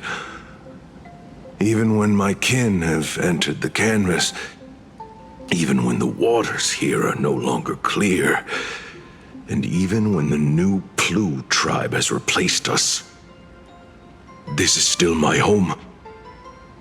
It needs someone who remembers the old days.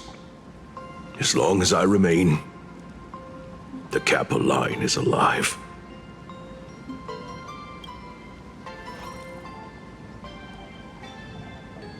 Oh, Lady Graphia is the one who guided all Imaginae. Her name shines like moonlight through my dimming memories. Back then, the demons from beyond swept in like a dark tide. The filth and flames they brought could turn even the clearest stream into a toxic swamp. We Kappa were weak and could only shiver at the bottom of the rivers, but it was Lady Graphia who found us. She encouraged us, saying that every drop of clean water held power against the darkness. She taught us how to use water to protect the displaced mortals and wash away those impure monsters. Though our impact was limited, that was the most heroic era for my kind.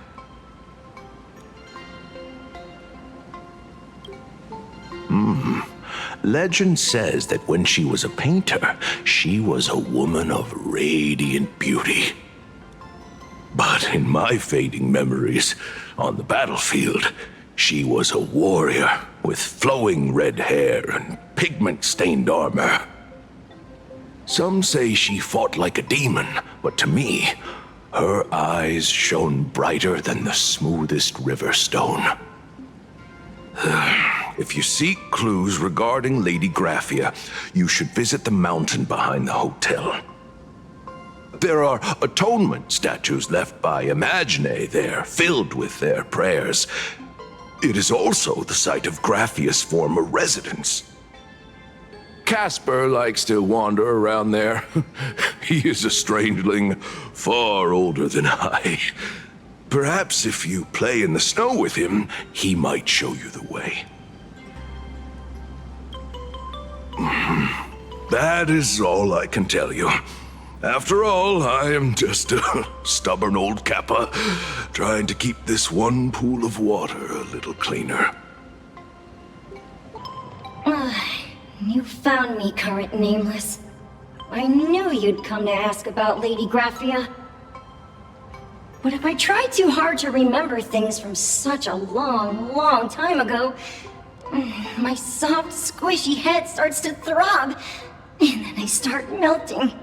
Drip, drop, drip, drop. So much of my memory feels like it's shrouded in a blizzard, and I can't see anything clearly. I'm sorry, but I don't think I can help you. A snowball fight? The game, the name, it feels so familiar.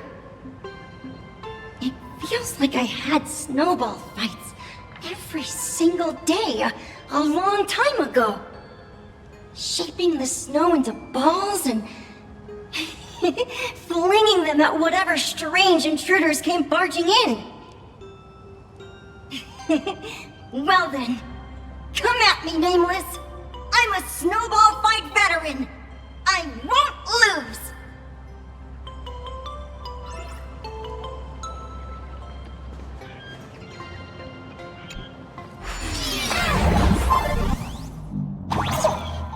It's snowing!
Phew!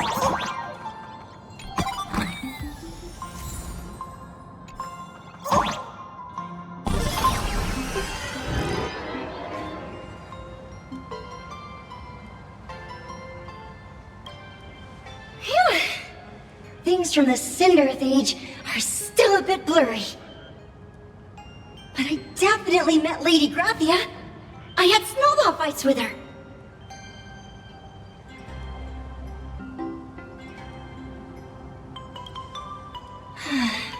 She was a great painter who led us in snowball fights.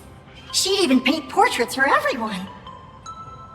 Back then, when we wanted to see her, we'd go to her doorstep, light the ground lamps, and shout, "Snowball fight!" Then Lady Graphia would poke her head out of the window upstairs, unfurl the scroll, and whoosh! Slide right down into the snow. Then we'd have snowball fights against the Void Rangers together, under the giant moon. If we won, I got to swallow the Void Rangers whole. They were so crispy and tasty.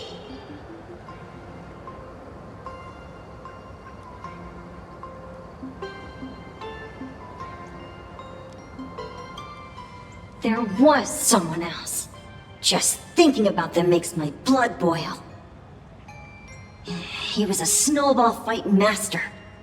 I remember one time, 8 of us teamed up to challenge him.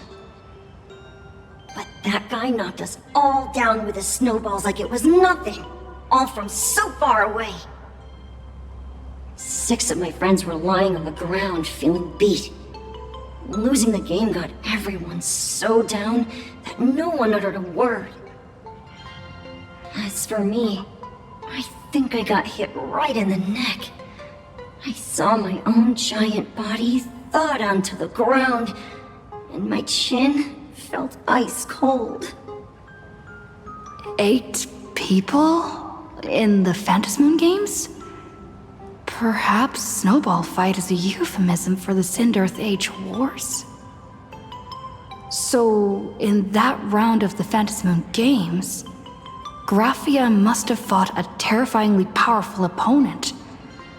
It seems only she and Casper survived the fight.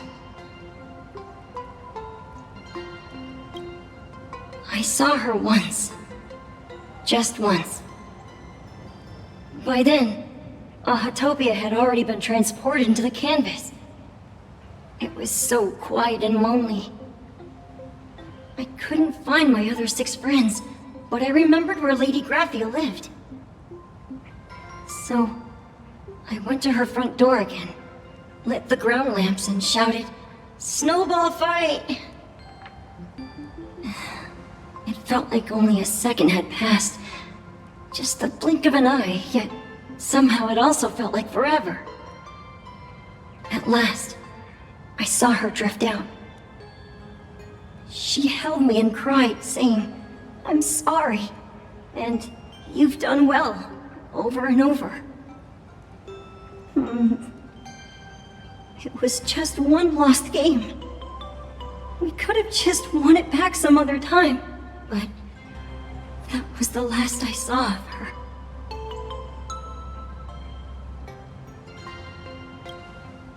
Why are you saying that too? It's making me feel all strange. That's about all Casper can remember.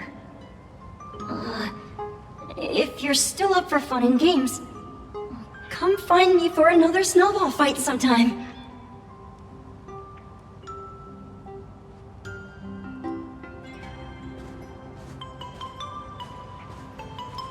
So, to summarize, Casper likes to light the ground lamps and call for her near Graphia's old home.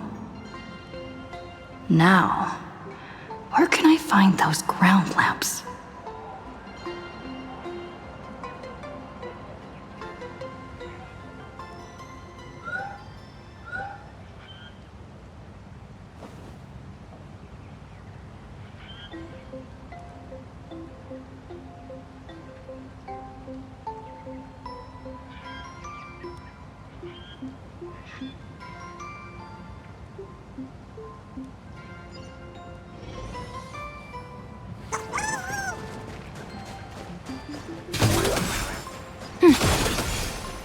Even next to such a lively hot spring hotel, there's a secluded...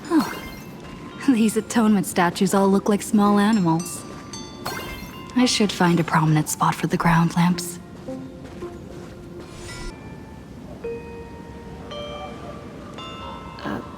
These two little lamps don't look reliable at all.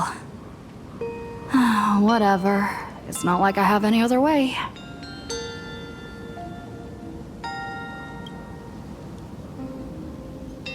Who dares disturb my 1,000-year slumber?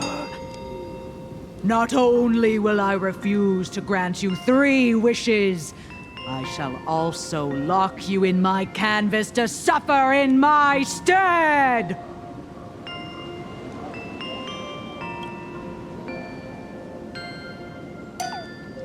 Thanks for the invite.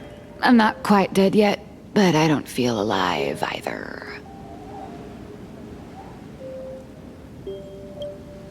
I'm testing the deadline. I snuck out.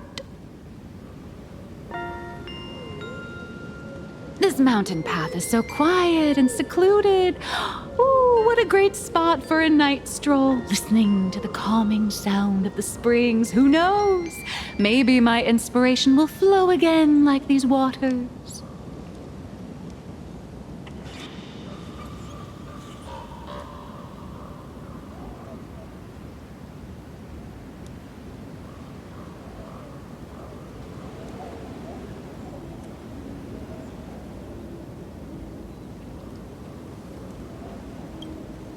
Give me a break. I really am just looking for inspiration out here. Look at this old stone statue. Ooh, doesn't it look like Himeko? I just reached the real versus fake Himeko arc in my comic. Let me pay my respects. Maybe Graphia will bless me with enlightenment. Miss Colt, when did you sneak out? That was fast. I let my guard down for just 1 second, and corporate asset... Miss Colt escaped. Now that's scary. No way are you running away and taking our jobs with you. Good thing this kind lady spotted where you were headed. Otherwise, you might have slipped away for real. Let's go. Back to the room to finish your work. Come on, not again. Little raccoon. Help!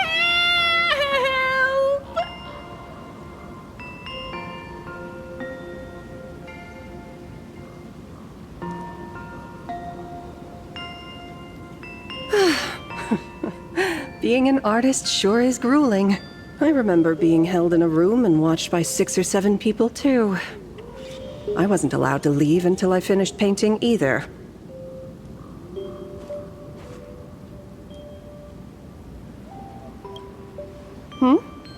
You're asking me? Weren't you the one searching so desperately for me? My name is Murata Graphia, guardian of the world in canvas. It is a pleasure to meet you, nameless of the Astral Express.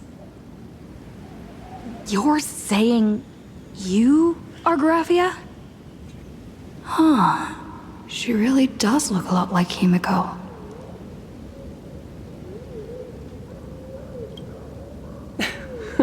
Child, you were the one who lit the ground lamps, were you not? If memory serves, that was the secret signal my old friends used to call for me. I simply answered the call, yet you doubt my identity. How strange. Let me think. I believe I know why you've come to find me. The arbitrator of the Phantasmoon Games asked you to tell me that our old enemy, the Demon Lord from Beyond, has returned. Am I correct? Since Ahatopia's in canvassing, Evanescia and I agreed to guard reality and the world in canvas separately, never to meet again. But over the past 1,000 years, I often hoped we might reunite in some way. Who would have thought, when word of her finally reached me again, there'd be no warm greetings, but instead only an impending crisis. You must have many questions.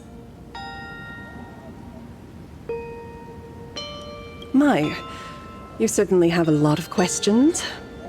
But before I enlighten you, during the Cinderth Age, that demon lord from beyond once took the form of a friend to infiltrate the Resistance, causing catastrophic casualties. I must confirm your identity, Nameless. Do you carry a token from Evanescia?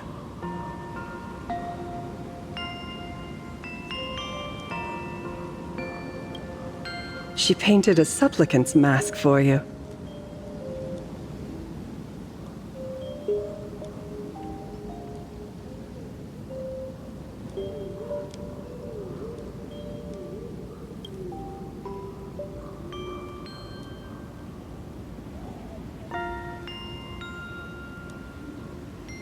The secrets you seek are many and tangled. Perhaps I should start by telling you a story. 1,000 years ago, the legions of the demons from beyond descended upon Ahatopia, marking the beginning of the Cinderth Age. For the destruction, taking a life is easier than brushing aside a feather. Among the countless victims, a baby girl was saved by a painter from the brink of death. He took her in as his daughter and named her Graphia. To protect his daughter, the painter kept her confined to their home. While the fires of disaster swept across the land, Graphia lived in seclusion. Until one day, a falling star streaked across the dark sky, and a deafening roar shattered the silence of the wasteland. Unable to contain her curiosity, the young girl slipped out of the house to follow the sound. And so she saw it. Beneath the cold Phantas moon, a tower of infinity stood on the mountain range at the edge of the horizon. This tower had countless windows and rose section by section, slender and tall. More than an actual tower, it looked like a wounded iron dragon that had fallen to the earth. Indeed, that tower, which stood only for a moment, was the crashed Astral Express. And Graphia's family name, Murata, came from the wondrous sight she saw. At the time, the wrecked train was surrounded by countless abominable monsters. Amidst these foul enemies, a few warriors in strange attire fought tirelessly. But they fell, one by one, unable to withstand the endless tide of monsters. It was only much later that Graphia understood that those who fought and died for Ahatopia shared a common name. The Nameless, who walked the path of the Trailblaze. That was the day that Graphia stepped into the mortal world. Her life as the mother of Imogenesis began. In a long, drawn-out war, fought at a severe disadvantage. She was forced to seek the aid of the Phantas Moon Games, attempting to use the mighty power of an Ionic ritual to lock the terrifying demon lord from beyond within a limited battlefield. This was also the first time in the history of the Phantas Moon Games that the 8 supplicants joined forces to confront a powerful enemy from beyond, the Lord Ravager, Asat Pramad. She lost. Graphia did not win the Phantas Moon Games, nor did she manage to kill Asat Pramad. In the final days of the Cinderth Age, she gathered every ounce of wish power to paint the world into a scroll. Using herself as a nail to steady the canvas, she sealed the Lord Ravager outside. Yes, as long as the scroll still enshrouds reality, he won't be able to lay a finger on the Leviathan's remains buried deep within Ahatopia. The story is over. I have received Evanescia's message. I also have a token I'd like you to give her. Please, let us journey together to the other side. So, are we leaving right now?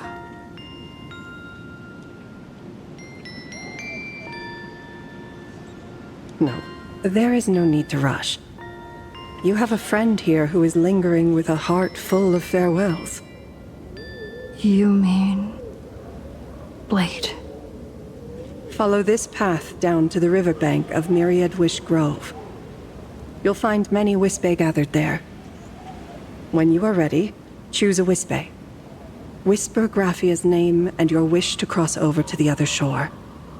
Then release the Wispe into the river. When the time comes, I will bring the ferry to deliver you into the canvas. Graphia vanished? How elusive. Anyway, I should head to the riverbank of Myriad Wish Grove first.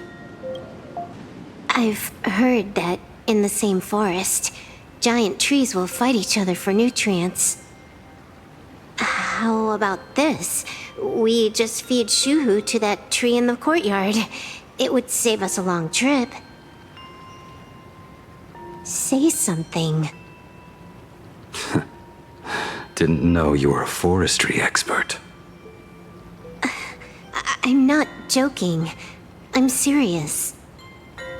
If the Elwood absorbed another emanator of abundance, it would likely bring about an even greater catastrophe. Right now, there is no other option besides the Veracity Husk. If the abundance grows too strong, the Ambrosial Arbor loses control, and the Arcadia is doomed. If the abundance is too weak, the husk spirals out of control, and the Arcadia is doomed just the same.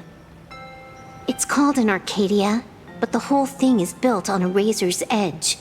Does that mean the essence of the elation is just dark humor? You're afraid. I'm not. I respect your choice.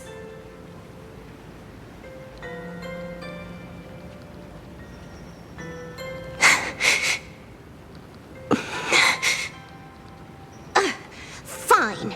You're right. I'm afraid. So what? You don't think I know what that Xianzhou person meant? 1 in 10 chance? There is no chance at all.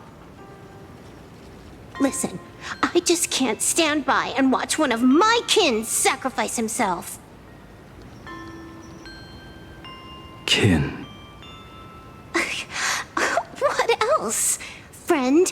Colleague? Playmate? The guy who carries my bags when we go shopping? I suppose all of those fit. Fit? How? Sometimes I can't tell if you're actually dumb or just playing dumb. I hear you. Just assume it's the former. Simpler that way.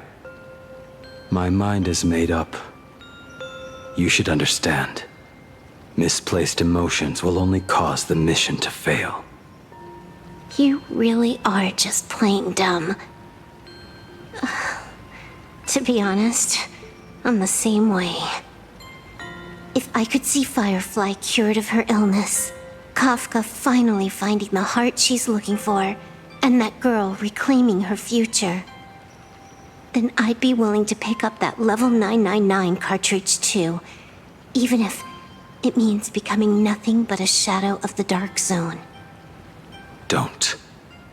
At the TV tower, you already severely overspent your time.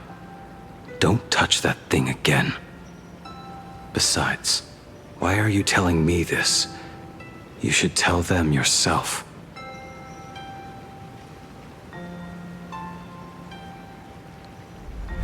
Because just like you, I'm a total, stuck-up softie. Happy now? Feel better? No. Unless you give me a sincere apology and a proper goodbye, we're not settled. Not settled. Is that right? Fair enough. Whether as Ying Xing or as Blade, my journey has reached its end. Before the final verdict, I should say a proper goodbye to my kin. Who's there?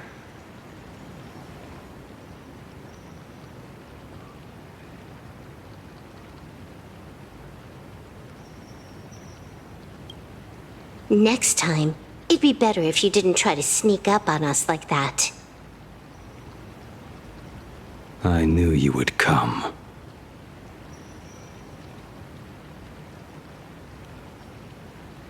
I met the legendary Graphia. She told me a way to enter the world in canvas. If we simply chant her name and release a Wisfei into the river, she'll come to ferry us. A legend from 1,000 years ago. And she's actually still alive? It really makes sense. After all, you two are practically the same age. Knowing that gives me a bit more hope that you can actually make it back. Then let's begin. I summon Graphia, mother of Imogenesis. May she come forth and deliver us into the world in canvas. No Wisfei were harmed in the making of this operation. Graphia! Graphia! Everyone, into the world in canvas! How odd. This time, the visitors actually know of my existence.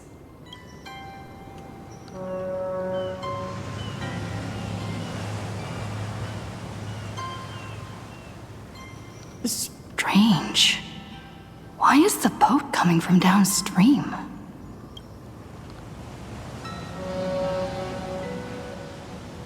I heard your call, and have come by boat to guide you across.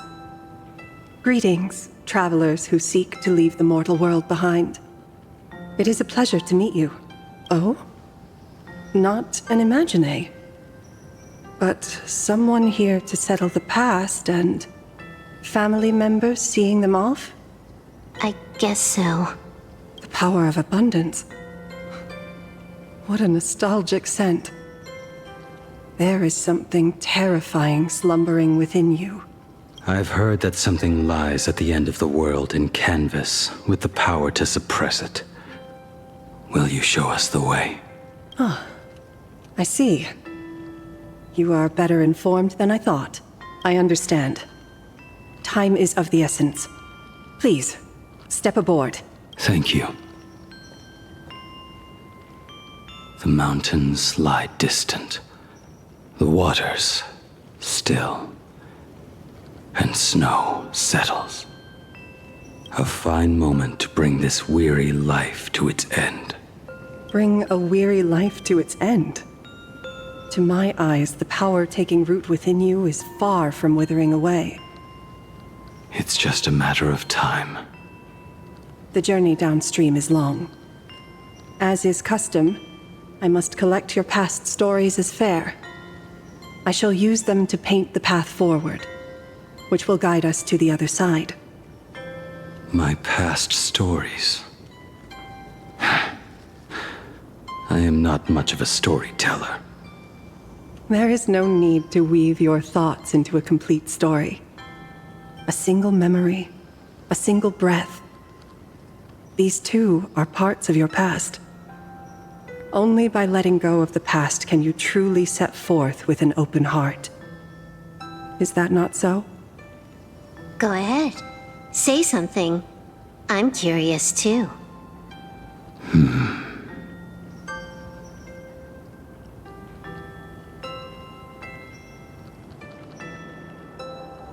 Then, I shall begin with that lone island of Insumosu. It was a desolate wasteland, untouched and forgotten. Desolate, cold. The perfect place to lay the dead to rest. I planted rusted, broken blades in the wasteland as a mark of my departure. Little did I know that even after joining the Stellaron Hunters, I would find myself returning there time and again, bringing along a few new swords with me. Their owners, some of them sought my life, only to fall by my hand.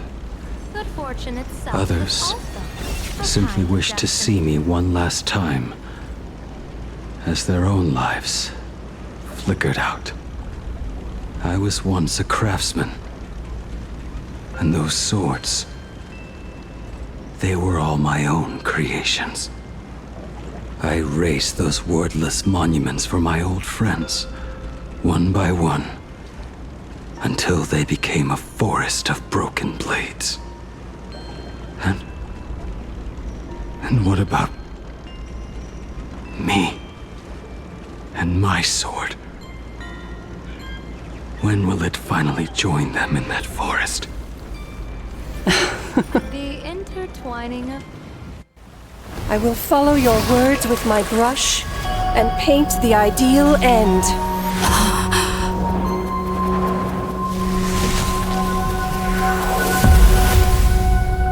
Sword barrier.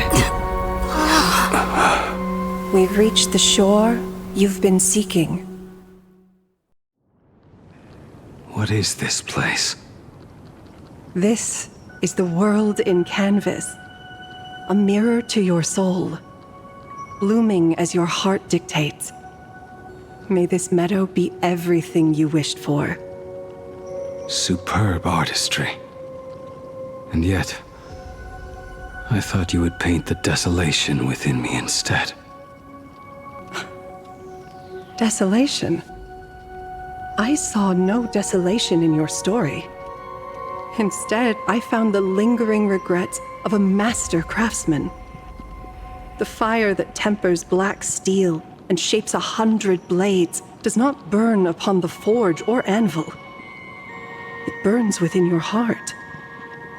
That spark within you has yet to fade.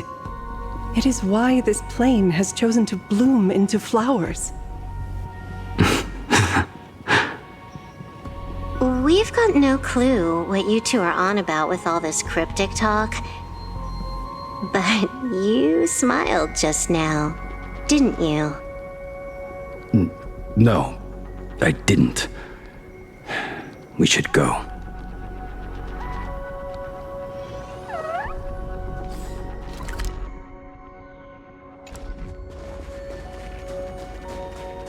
He finally smiled. I'm actually the one who can't even smile. This sucks.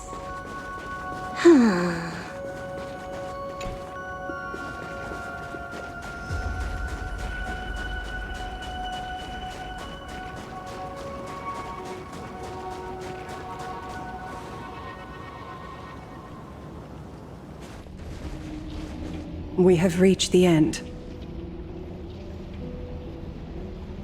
That blue maw.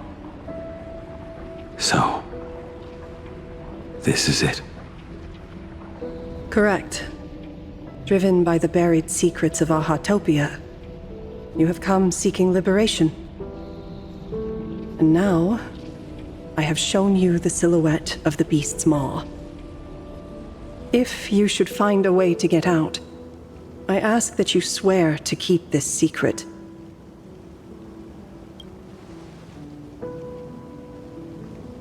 I will keep the secret. That blue maw, can it truly consume the abundance? Only a beast of insatiable hunger can end a plague of eternal growth. I have stood watch in this realm for a millennium, beholding the eternal conflict where the veracity and the abundance remain locked in strife.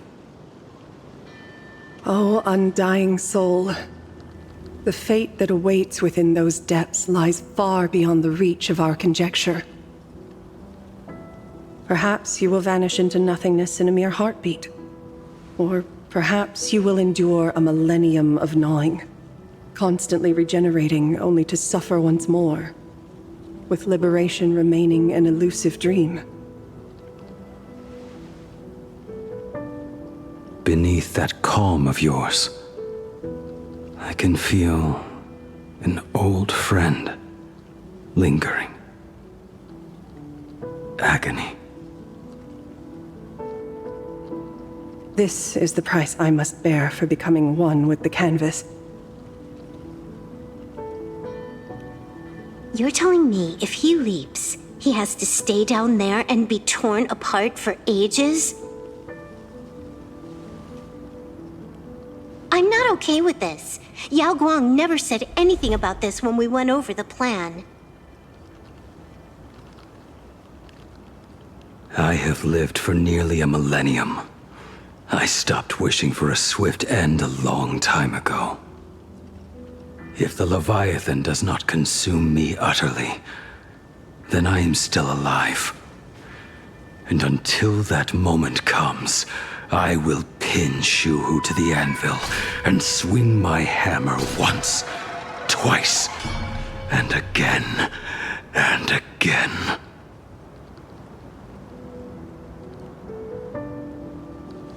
Is there really no other way?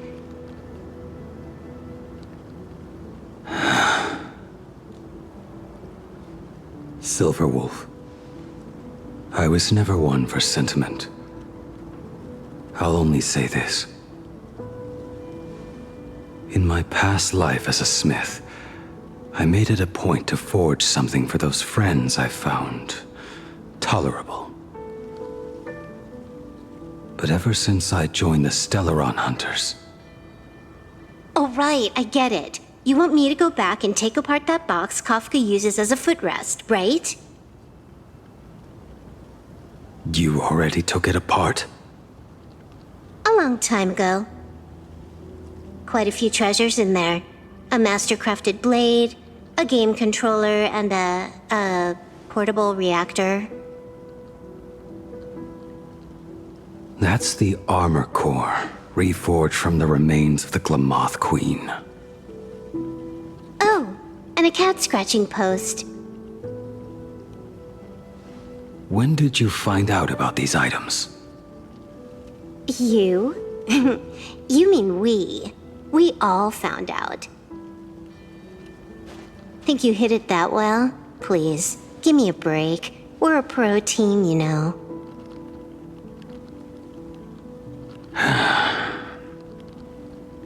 Just split it among yourselves. Consider it a keepsake. Kafka should be the one saying this, but... You are the most perfect blade the Stellaron Hunters could ever have.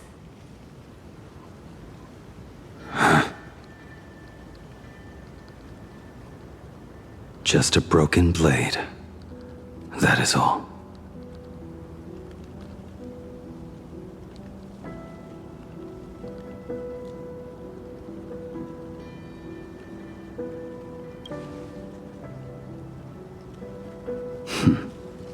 You talk too much.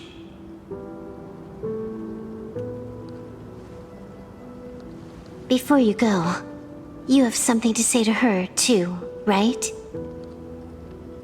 To me? Don't take offense. It's just a few words. Before joining the Stellaron Hunters, I once lost myself. Unable to see the future, yet unable to reclaim the past. Just like you when you were first reborn. Whether we chose this path, or were forced onto it. Leave no room for regret. And never deny the path you've traveled.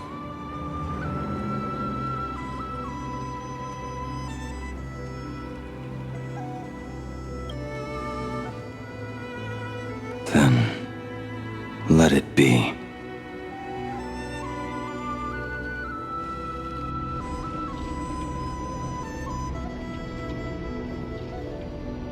It's time.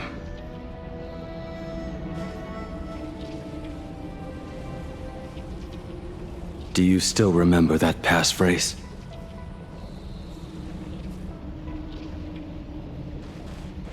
No need to step forward.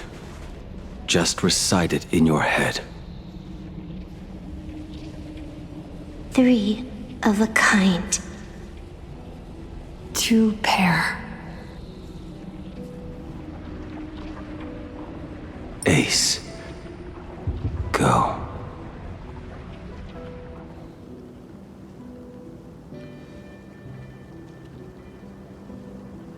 Farewell.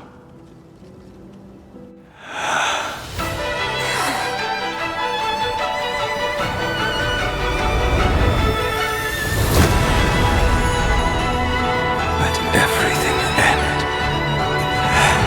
or truly begin.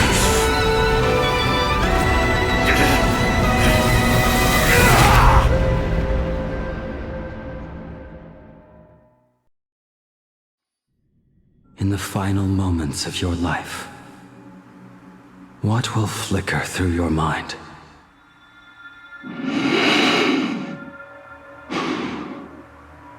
The devouring. Has it begun? How much time has passed?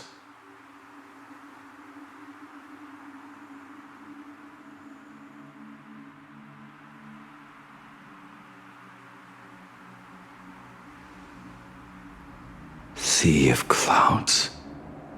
Ambrosial arbor.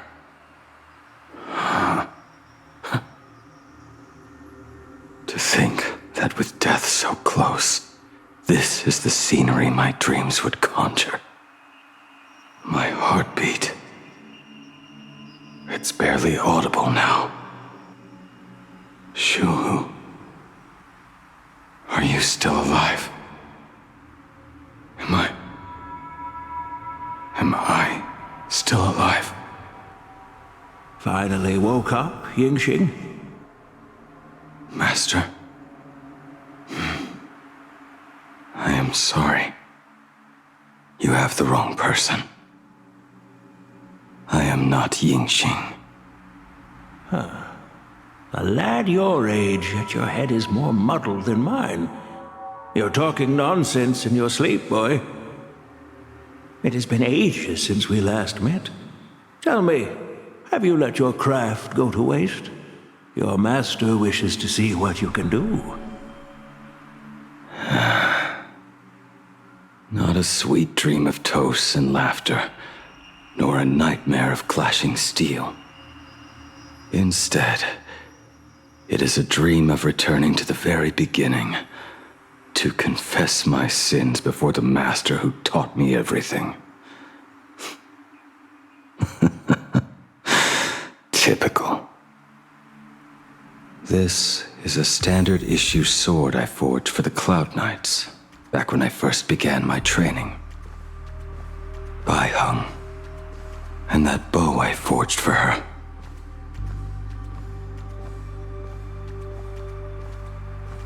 Jing Yuan's Devastator Glaive. The weapon I promised to forge for him all those years ago. The prosthetic arm and sword staff from Mr. La Mancha were works created by my master and me.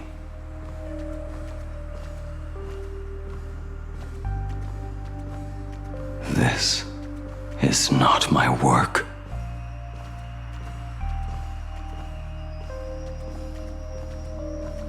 A weapon given by Yingxing to an old friend. Apprentice, come here. Finally. Is the end in sight?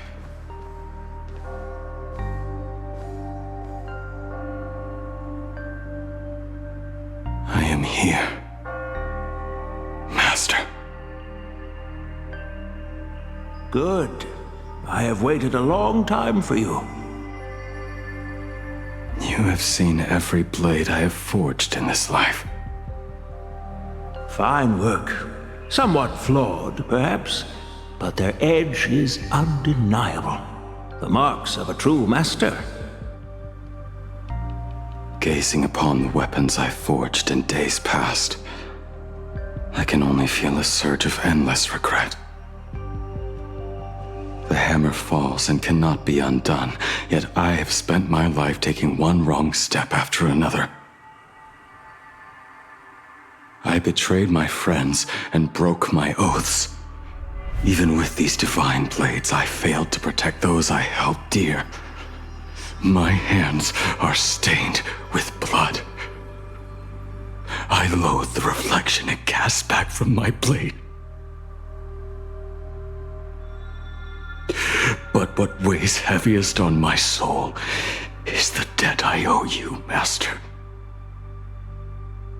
In this life, I fear I will never have the chance to repay it.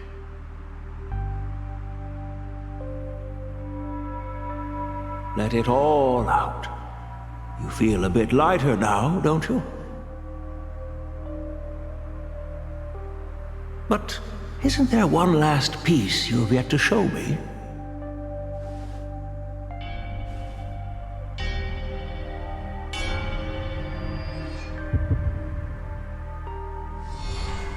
It is yet to be named, has it not? That is a mere scrap from the forging of Shard's sword. I hid it away, fearing it would bring shame upon our school. Master, how did you... Can a mere boy keep secrets from his master? I entrusted General Yao Guang to bring it to you. Since the day you left, I have kept this blade hung in the hall, gazing upon it daily. That raw, youthful spirit within it, it burns to the touch. It is the same light that shone in your eyes the day you bowed to me. It is the keen edge of a craftsman. I am but rusted scrap now. My light has long since faded. This is where I belong. Buried.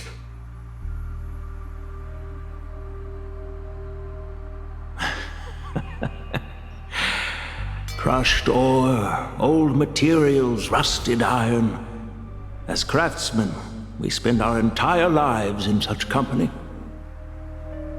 Waste not the bounty of the world, but perfect it through craft.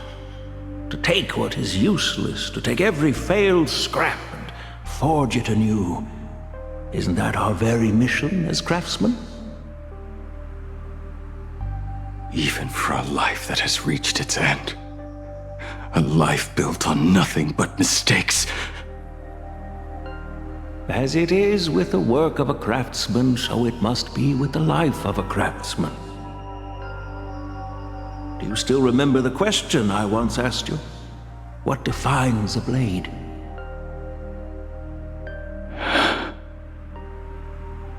The answer already lies within you. Go now, and forge it anew.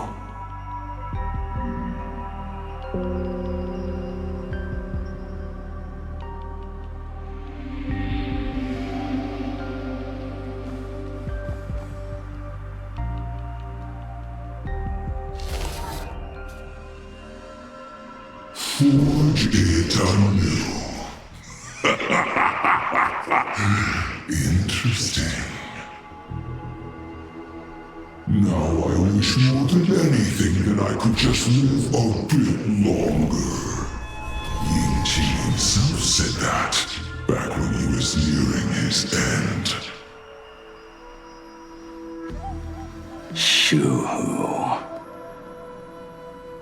You fought me all this time and leapt into the Leviathan's maw. Nothing more than a bid to drag me down with you. A pity, truly. For so long as a single soul in this vast world prays for abundance, I shall return to bestow my grace. And now, I have come in answer to your prayer. Within the Leviathan's maw, I shall grant you 1,000 years of agony, as your flesh will be remade, only to be devoured again and again. You shall find no release. Is this not exactly what you call forge it anew? Poor child. You and the Cienjo citizens are always so short-sighted. Trapped in this waking dream called life, you cling to what is gone and tremble at the thought of being forgotten.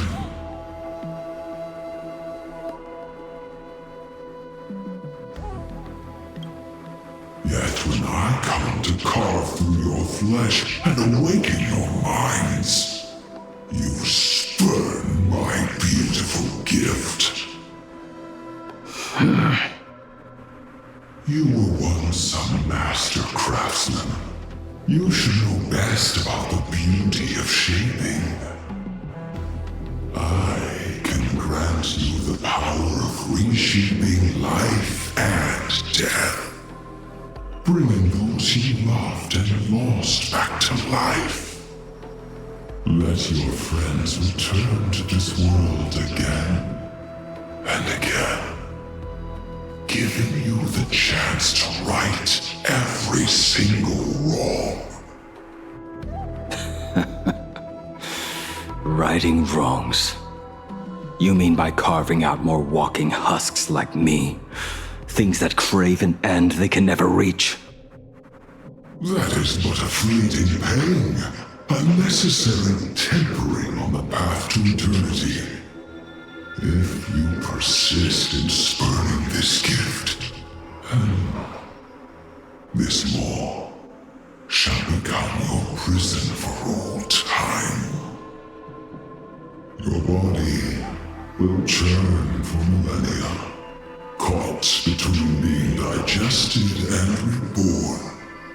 Every inch of your flesh will remember the agony of being ground to pulp, until your very will dissolves into nothing, leaving only a hollow husk that can cry out my name. Are you done talking? Do you truly believe that I am the only prisoner here, Shuhu? You are the one bound most tightly by your chains. For so long as a single soul in this vast world prays for abundance, I shall return to bestow my grace. You are nothing but an echo of them, a slave trapped within your mission of compassion. You mock our obsessions. You are Yao Shu's most pathetic prisoner. Are you trying to provoke me? No. I am pronouncing your sentence. I never dove into this abyss for the sake of a mutual end. I came for forging. As long as you cling to life, you must keep reshaping this body to fight back the gnawing from the veracity. And that struggle is exactly what I want. Let the maw of this Eon husk be the furnace.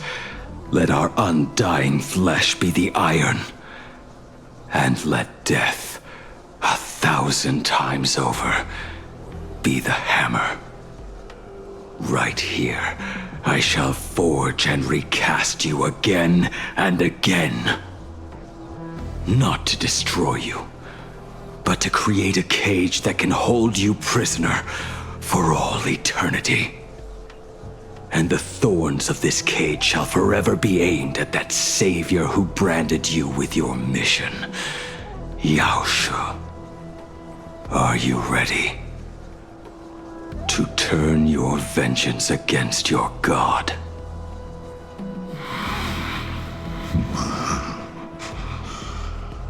I see now.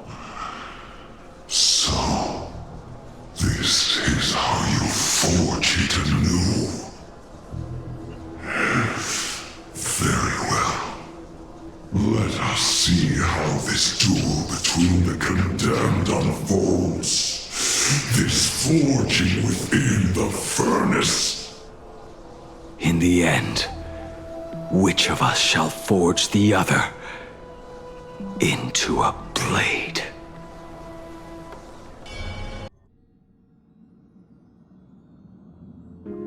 When reunited with family after a 15-year separation, 22% of organic life forms will weep and embrace, whereas 59% will exhibit indifference or outright rejection. Yet, choosing to conduct a covert investigation instead is entirely unheard of. You harbor suspicions regarding Mr. Ryusuke. Why is that, Miss Himeko? Before Star Rail Fest began, I stopped by his office to look for the family's records on the Phantom Moon games. Out of concern, or perhaps curiosity, I leafed through his portfolio. The artwork was magnificent, with each piece serving as a microcosm of a different planet. That was when it suddenly dawned on me. 5 of the worlds he captured in these paintings are now gone. Lost to the fires of war waged by the Antimatter Legion. Just as you suspected, Mr. Ryusuke's travels have been highly suspicious. In the year 1969 of the Arcadian calendar, he traveled to the Delcor Ring to sculpt a statue for the Doctors of Chaos. 2 years later, the IPC received word that the last local resistance group had rejected all aid and launched a suicide charge against the Legion. Also, in 1984 of the Arcadian calendar, he traveled alone to the planet Goliath's Shepherd. After a century of resistance in the fires of war, the planet was officially declared dead 9 years later. Both incidents point back to a single culprit. The Lord Ravager Asat Pramod. However, there is also evidence suggesting that Mr. Ryusuke was still in Plain Arcadia when Asat Pramod appeared. Additionally, the IPC recovered a commission he received.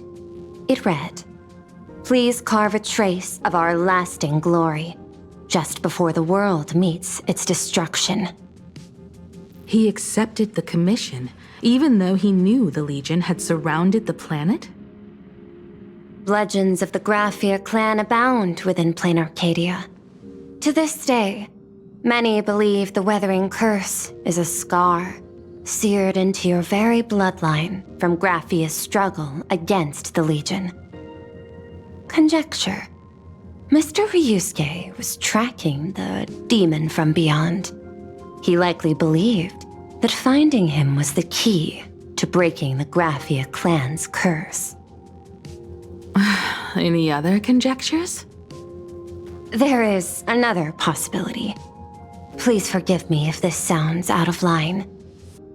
There is a 52% probability that Mr. Ryusuke was being used by Asat Pramod. He might have even chosen to work for him. I'll have a word with him. I'll leave it in your hands, Miss Himeko. Dad? Do you have a minute to talk? I do. I'm 1000% free for you. What brings on this surprise call for your old man? I was worried you were too busy, so I didn't want to bother you these past few days. That foolish didn't hurt you, did she? Actually, what am I thinking? A mere herald of death is nothing to my Himeko. You probably handled her in no time. And that kid is something else too. I'm telling you, everyone at school is a huge fan of the Astral Express now. 15 years. The blood-stained games are finally over.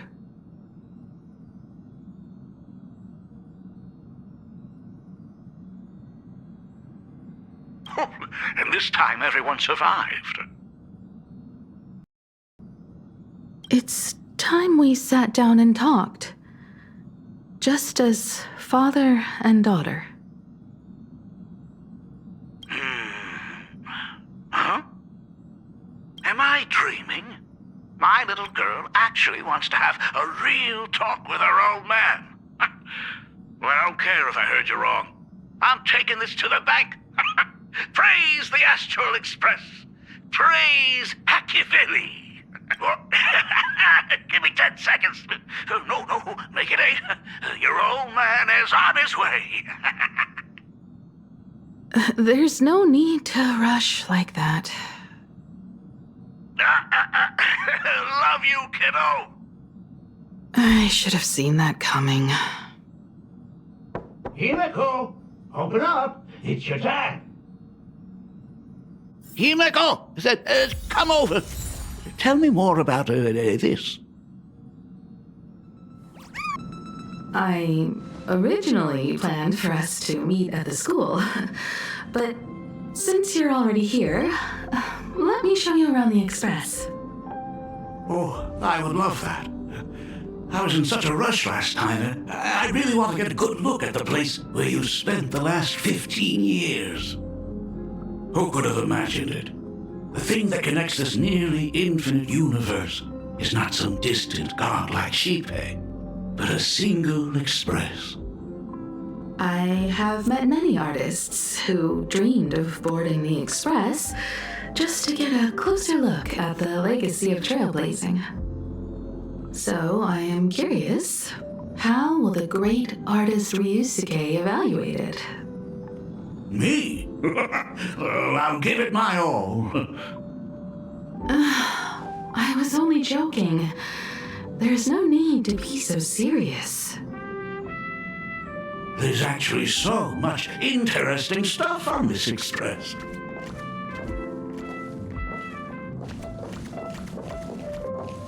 This table is kind of different from the others, isn't it? I mean, they all look alike, but this one doesn't seem authentic. A lot of old furniture was destroyed when the Express crashed. Pom-Pom and I spent quite some time picking the right replacements. Out with the old, in with the new, huh? Well, the Express has been running for years, so it's only natural to have to patch things up every now and then. You must have had a hard time keeping it running. It's not that hard. I'm used to it. Oh, just as I thought. The Astral Express looks amazing inside. These chandeliers. The designer used the skeleton of a void song whale as a reference. They say it's been here since Dolly's days on the Express. It catches the eye of many people who board. But the light seems a bit dim in here, doesn't it? It's always been this way. Oh, have you tried swapping in a polarized conductor? Or rinsing the light units in an alkaline solution? Are you an artist or an electrician, Dad? I'm just speaking from experience. Don't forget, your dad was once the one who set up all the lighting in those classrooms. Is it there? Oh, let me see. It's bigger on the inside. Oh, the phonograph also has music from all sorts of worlds, just like the versions I've heard before. Oh, it's a shame I didn't get to see the legendary infinite ice cream machine. Dad, you actually believe something like that exists? I thought only kids would fall for it. A long time ago, such a thing did exist on the Express. When the Express passed the desert planet Talon, Granholm left the machine there.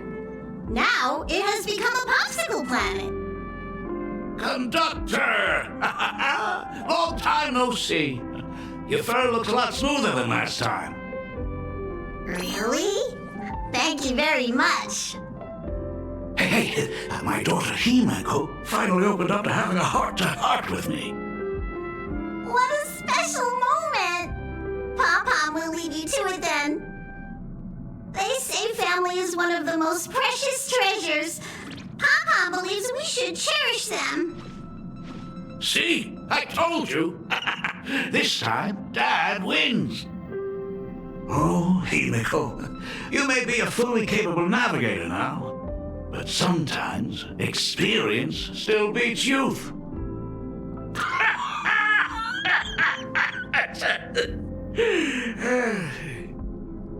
Aren't you tired of talking non-stop? Are you actually worried about me? I am so touched. Perfect. I'll make you some coffee. Huh? Well, might as well swing by the meeting card to say hi to that, Intellitron buddy.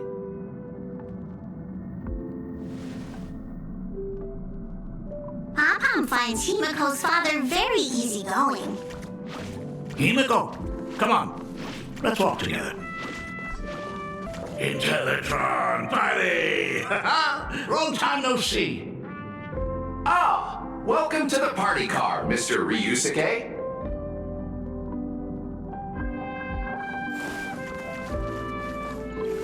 Rumor has it that the drinks in the World's End Tavern are all brewed from jokes. Since we are in Plain Arcadia, any single joke before a drink would be second to none. Since there is only a single joke, it is quite literally second to none.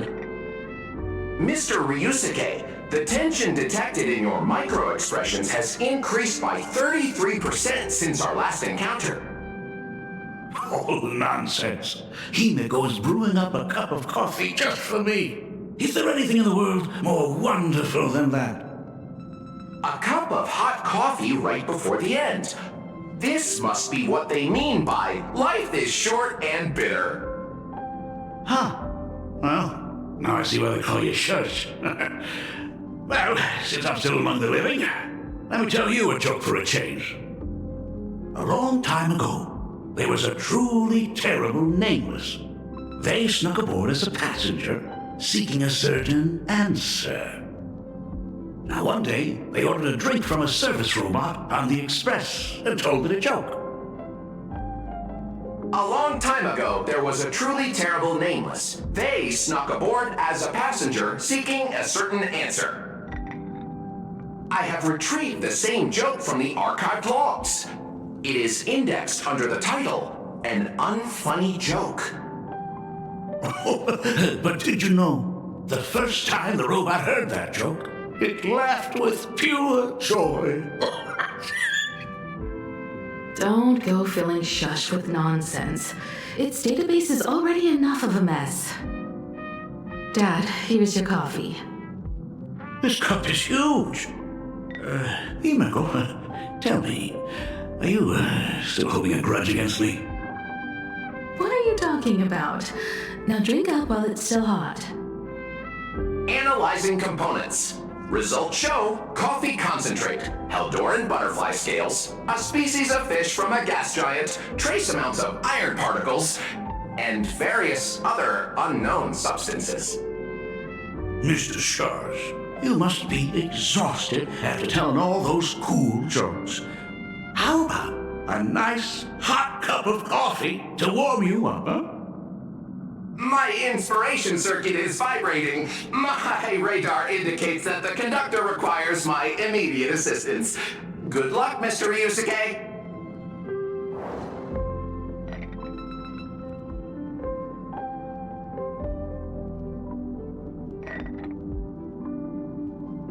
Oh, Himeko, if I do not make it out of here, please deliver my resignation to Miss Dolly.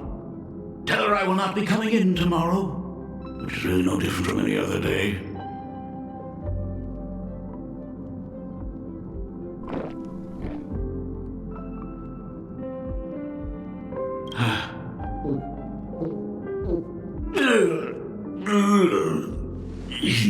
The coffee tastes like heaven. want another cup? Himeko, Miss Dolly told me that back when you were a school assistant, you used to bring a massive pot of coffee for everyone every single day. They still talk about it to this day. It would be selfish of me to keep this all for myself.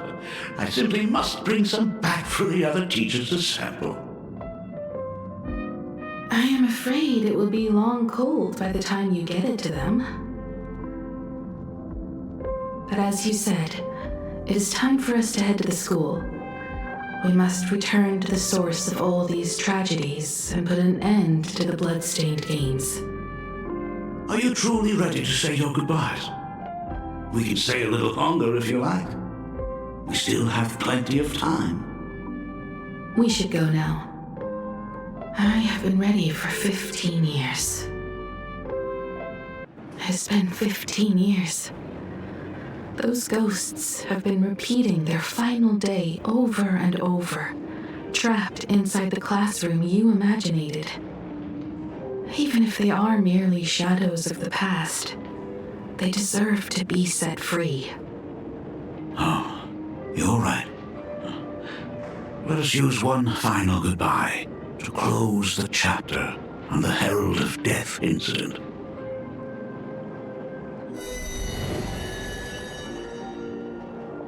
Senior, you are back! We are all waiting for you. Sorry I'm late, everyone. It's okay. Thank you so much for coming. Himeko, we don't have enough time for the lobby. Could you please use your amazing imagenesis skills to decorate the stage for us? I am begging you. Mia, stop bothering Himeko all the time. If you and the others hadn't slacked off on the rooftop, we wouldn't be in this mess right now. But the school anniversary is tomorrow. If I do not get this done, Ms. Dolly is going to skin me alive. You should start by tidying up those ribbons. Once we are finished with the classroom, we will all come and give you a hand.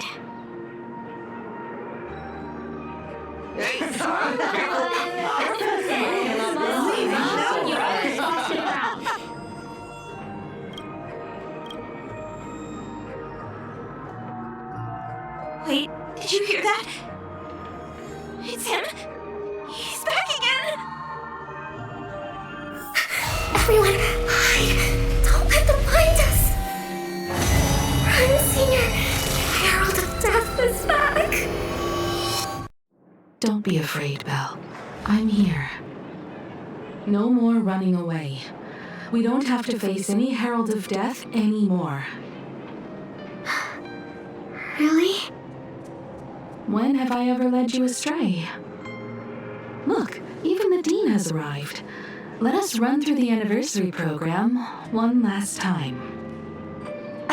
Right now? But we still have so much left to do. The decorations are nowhere near finished. Oh, it is all right. We have plenty of time. This sunset will linger for a very long while. Just long enough for us to finish our celebration. I hereby declare that the Graphia Academy anniversary and the graduation ceremony of 1984 has officially begun. Since the other grades are not with us today, we shall keep the proceedings simple.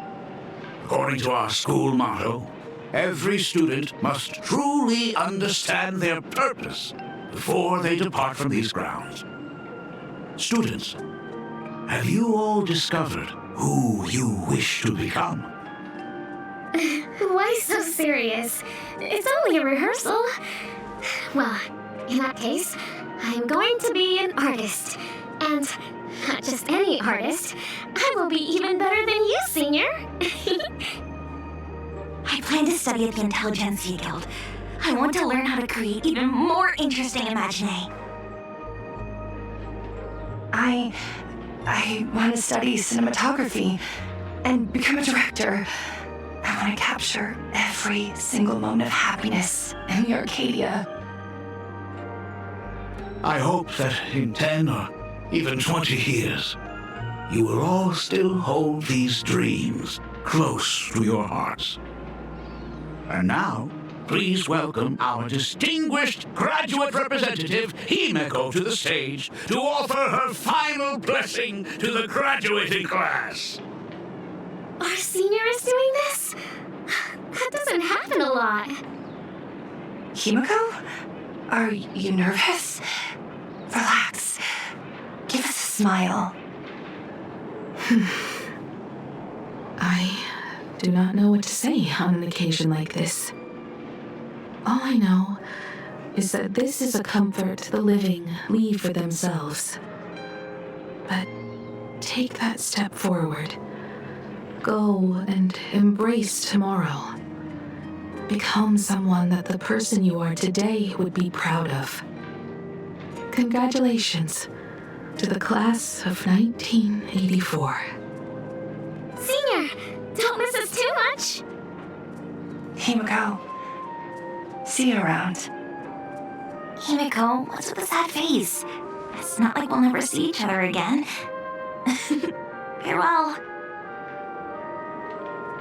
Belle. Full wish. Mia. Safe travels, everyone. 15 years. The blood-stained games that altered the course of so many lives have finally come to an end. If only I had not lost myself in my own grief. If only I had looked after that child properly. Oh, perhaps everything would have been different. It was not only the Herald of Death that pushed her towards that abyss. Full Wish said that it took Plain Arcadia 15 whole years to kill her. Will this world ever get better, Dad? I don't know, but I'm willing to believe in it.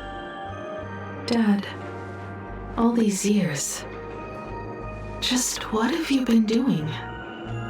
Is that concern I hear in your voice? If you say so. After the blood-stained games, I traveled to many different worlds. Every time I set foot on a new planet, my thoughts always returned to you. Until one day, I happened to see news about the Astral Express. The person on that screen was so different from the daughter in my memories. I was afraid, to be sure. I did not want to disturb the life you had found. As long as I never saw you in person, I could keep telling myself that lie. My daughter had fulfilled her dreams to soar among the stars. Von Walk? Owenly? New Londinium? Step by step, I made my way into the very bedtime stories you used to tell me.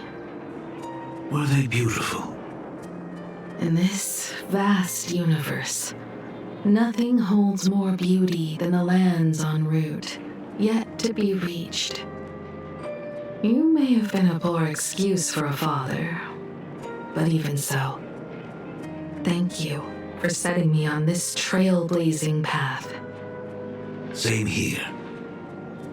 Thank you for fighting so hard to be here alive. It's still early. Huh? Let's have a walk around the campus. I have something very important to tell you. But it can wait. Something very important? No. Give me just a moment to gather my thoughts. Whew, nice weather today.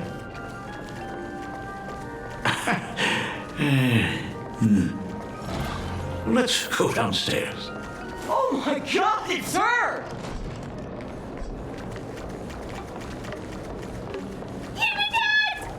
Oh my gosh, I'm such a huge fan of yours! Oh, go on. Keep those compliments coming. I could listen to this all day. Goodness, they are not talking about you. Senior Himeko! Oh wow, she actually looked at me! Her navigator aura is incredible!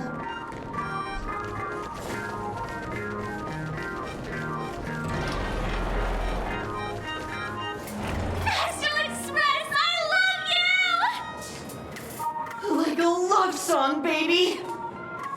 Baseball Raccoon didn't come? Oh, Himeko is so pretty. It gladdens me that my daughter is so popular. But you are all supposed to be in class right now. The Herald of Death incident just ended. It is only right to let them breathe and relax for a while. To think that it all happened only yesterday. Young people really do have a way of returning to their carefree selves so quickly. I suppose it is because they believe the Astral Express will always be there to save them. It brings back memories of you as a little girl. Whenever you heard someone mention the universe, the light in your eyes would outshine even the brightest supernova. That is true. The very first Imagine I ever brought to life was modeled after the rocket atop the Phantom Moon's head. That little fellow had quite a temper. It was so determined to fly higher and higher. To this day, I still wonder if it ever truly reached the moon. Dad, do you still remember it? How could I ever forget? That thing came crashing down and poked a hole right through Miss Seadrake's tail. I had to take you to apologize in person. I ended up redrawing the tail myself to make it right. These days, you wouldn't be able to handle that kind of trouble anymore. My poor old back wouldn't allow it.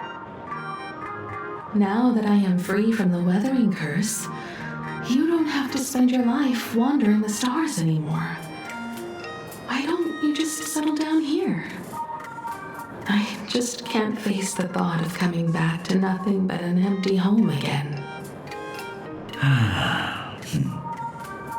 Don't worry. I'm not going anywhere.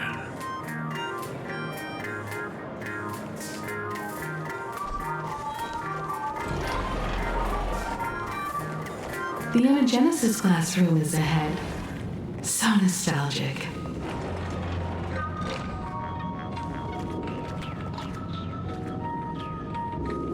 Ms. Dolly? I never noticed it before, but on closer inspection, this classroom is so much bigger than it used to be. It must be because of that incident. As the culprit behind it all, you haven't forgotten, have you? Of course. Well, since I couldn't get you onto the real Astral Express back then, I figured drawing you a substitute instead would be easy enough. The principal himself imaginated an express and went tearing across the campus with his daughter in tow. It even made the front page of the dual-mentioned city news back then. Looking back, you were always such a bright and spirited girl. Which is why I encouraged you to reach for the stars. When the weathering curse took hold, did that dream only end up weighing you down? If it weren't for those dreams you gave me, I wouldn't be the person I am today. I'll never forget. Whenever the weathering curse flared up, you would always sit by my bedside and hold my hand, telling me the stories of Sir Camor. That was always your favorite. Whenever your fever refused to break, you would cling to my sleeve and just wouldn't let go. So, I would start from the moment Sir Camor invented the diving device and go all the way to the second voyage of the interstellar explorers. Like clockwork, right about then, you would close your eyes and drift off to sleep. Yeah. That was the first story you ever told me.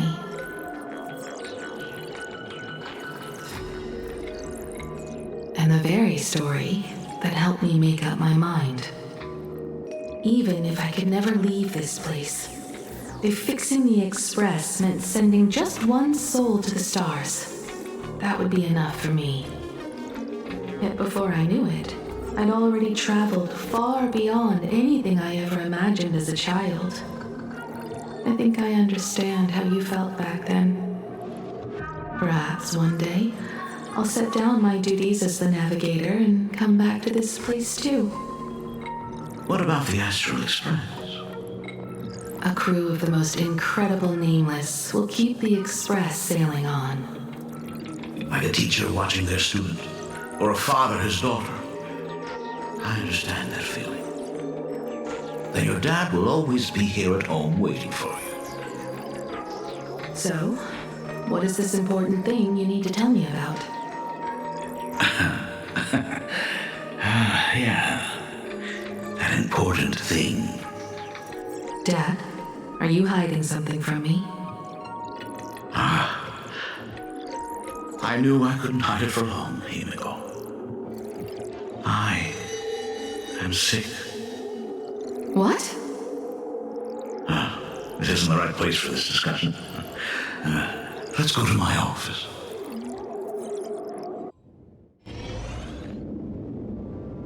So?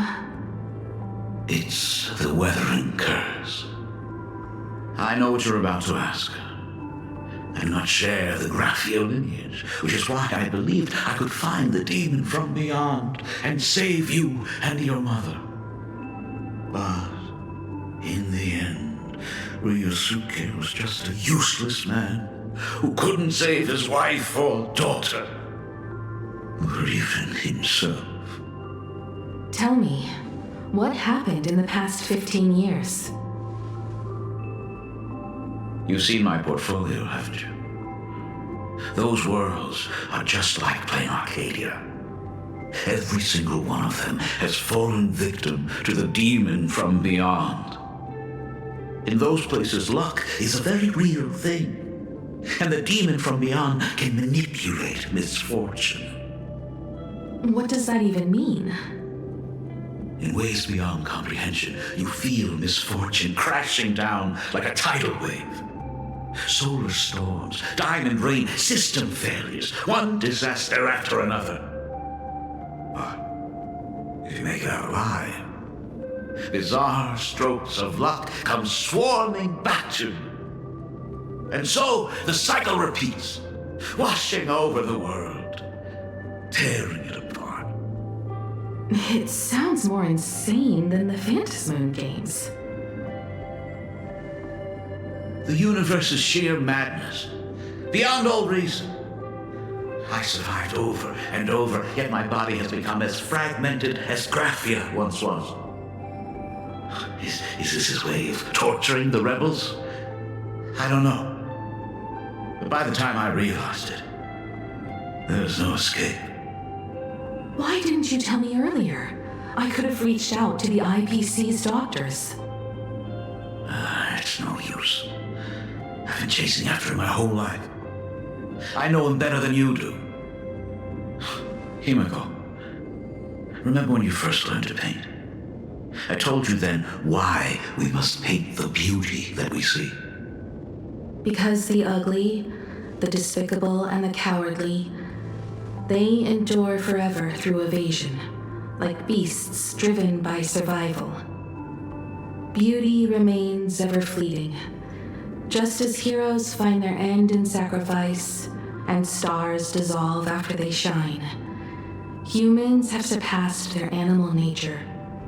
We face our pain and our end to win a dignity that the vast universe cannot ignore. So we must capture what is noble and bright to show that such things truly lived. As for the barbaric and the low, they will endure regardless, needing no witness to their existence.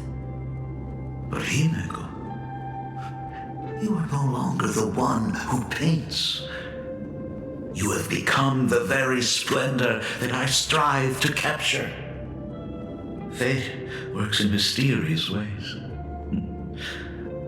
I'm so glad to see you once more in my final moments, watching you fulfill your childhood dream.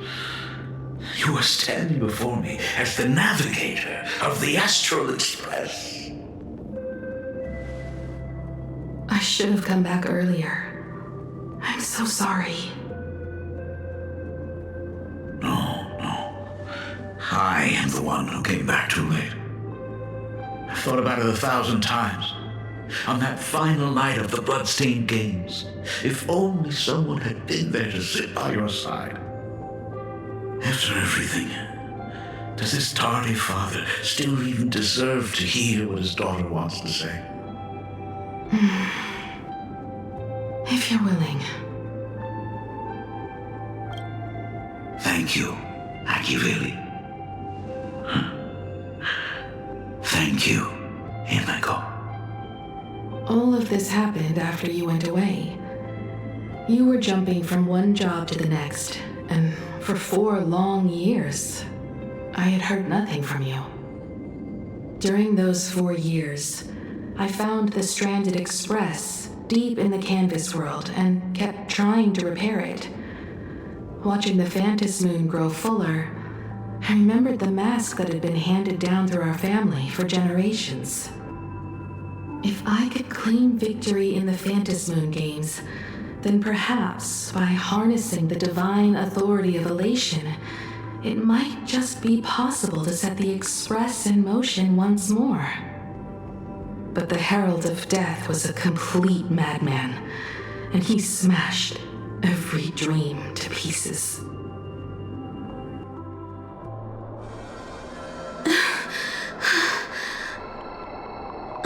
These bloodstains. The Herald of Death is heading to Dovebrook. He's already killed so many people. When will it be enough? Himeko, are you afraid? You're asking if I'm afraid? Of course I am. After seeing all that carnage along the way. Belle, Mia, everyone was splattered everywhere. Like spray paint. Twisted and crushed. They watched themselves turn into... while they were still alive. But Himeko, I'm here for you. I'm okay. I'm fine. If I don't stop him right here and win the Phantom Moon games, there will be no tomorrow for anyone, let alone a new journey for the Astral Express. And someone needs to avenge those students at the Academy. That is not your responsibility. If you are afraid, let me handle it. I know hunting down the Herald of Death isn't my responsibility. If I turn around and walk away, no one will blame me. But I am already here. I can't let him get away. Yeah, I'm not really scared anymore, really. Warning. Rogue supplicant has entered Dovebrook District. Aberration threat level, calamity. Aberration name. The suppression squad sent by the Department of Aberration Defense. All units must begin evacuating. They're all gone. From the surrounding Completely wiped out. Warning. I struggled through the pain as the Herald of Death dragged and smeared them across the ground. But these stains... All units must begin evacuating. Is he really so far gone that he's using himself as paint? Even so, he still managed to break through the blockade ahead. That's terrifying. To take down a monster like him, you need a single perfect strike. Overwhelm him before he can even react. I think I've got it. But first, I need to buy some time. Let me handle that for you. All right, but buying time is easier said than done. It's too narrow here. We need more room. The best bet is to pin the Herald down on that bridge. I'll take all the wish power I've gathered since the Phantom Moon became full and use it as fuel to paint it into existence. The sheer destructive force unleashed from creating a massive object will break him and leave him completely incapacitated. But by doing this, even if we defeat him, you would be giving up any hope of winning the Fantasy Games. Yeah. By burning all the wish power, I will be forfeiting my victory.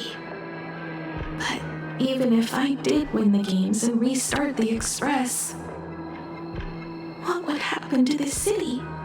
To my friends, my teachers, and everyone else? Where would they have left to go?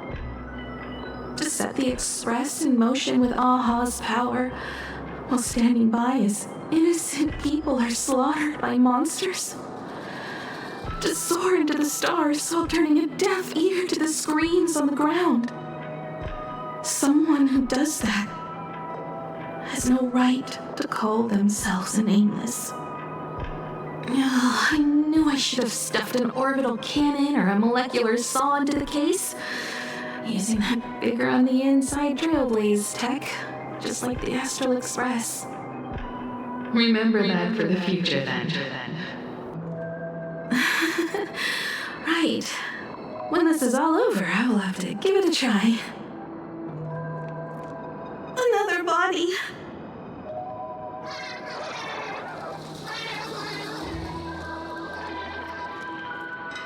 Black Birch. Guess he was after the Herald as well. Black Birch, the masked fool? The one who turned Gotham City upside down not long ago? Only 2 supplicants are left in the games now. In other words, we are the last hope for victory over him. Just like those legends I grew up with. A hero confronting a monster to protect everyone. Now that responsibility falls to me. I will take him down. After that, I will repair the Express myself and see it fly over the horizon and break out of the atmosphere. What a beautiful sight that will be. Then consider this the first world to be saved before the journey on the Express begins. The very first stop, then? It'll certainly be quite memorable. The stench. It's about time.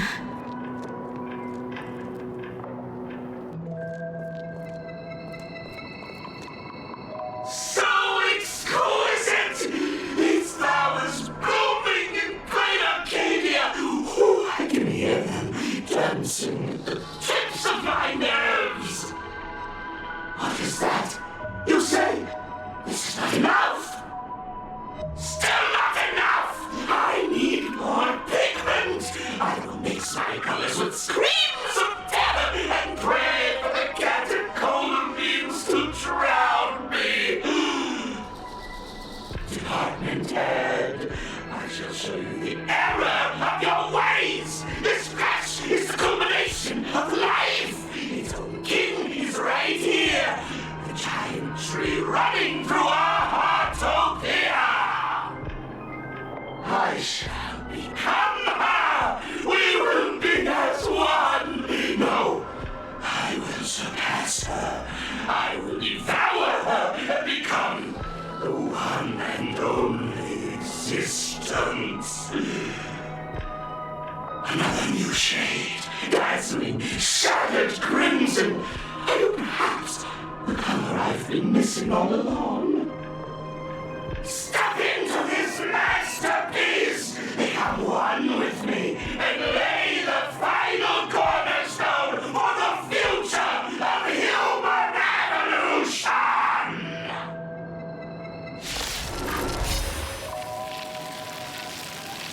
Stop right there.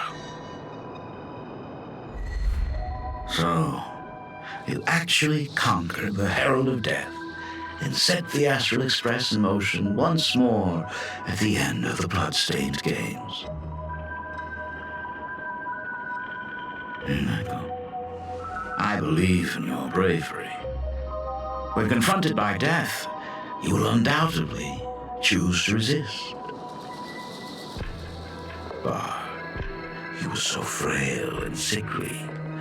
How could you possibly defeat the Herald of Death, who slaughtered every single supplicant? And how could you hope to repair such a massive, stranded express? Well, the answer is clear. It would be impossible for you. That is, unless you had another person helping you. Don't deny it yet. I've been tested by you enough along the way.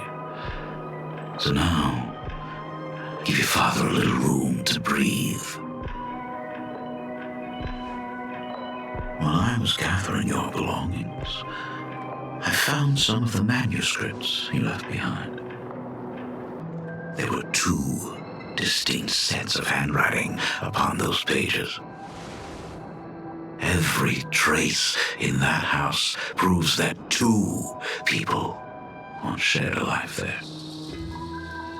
Legend says that during the Canvas Age, the grand artist Whitebow painted his late daughter onto a scroll and breathed life into her.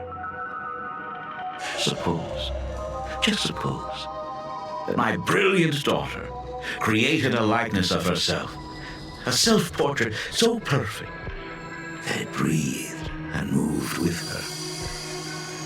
If that is the truth, then every mystery is explained. During that night of the blood-stained games, a girl at death's door and an imagination she created followed the trail of the Herald of Death all the way to Dovebrook. As a monster bearing Shuhu's flesh and a supplicant lost to madness, Marcus and Tommy defeated the pair before him without lifting a finger. Driven by pure instinct, he slowly closed in on them. He intended to use their very lives as pigment to paint a new bloody bloom. Little did he know that he was walking straight into a trap of their design. The moment he drew near, a massive iron fist was imaginated from the sky above. It crashed down and crushed into dust. It was the night of July 22nd, 1984 of the Arcadian calendar. A colossal shockwave radiating from Dovebrook District shook the earth. As the dust settled, a strange urban legend found its way into every corner of the world. Over 10,000 sightings reported a giant arm descending from the sky that evening. In the hours that followed, the Department of Aberration Defense confirmed that the Herald of Death was completely incapacitated. Theories were endless. Was it a divine act by Yaha? Or a weapon built by the IPC? No one knew for sure. Yet the silhouette of that giant remained etched in every mind as a testament to heroism. It was just an arm. Yet beneath the brush of a girl who yearned for the stars, it became an extension of humanity's reach. The girl achieved her dream, and the stars set sail once more. Truly a most romantic fairy tale. And now, unfortunately, I have to destroy this fairy tale myself. You don't believe me? I have no idea who you truly are. But that little girl who longed for trailblazing, my frail and sickly daughter. From the very beginning, Himeko never left plain Arcadia. That is not something you should joke about. You know better than I do whether I'm joking or not. By the way, things outside aren't looking good. The Arcadia is drowning in problems. Is it really wise to stay here instead of helping the younger crew members? Those kids are all grown up now. They can handle their mission. And as for myself, I am staying right here to deal with the biggest problem of all.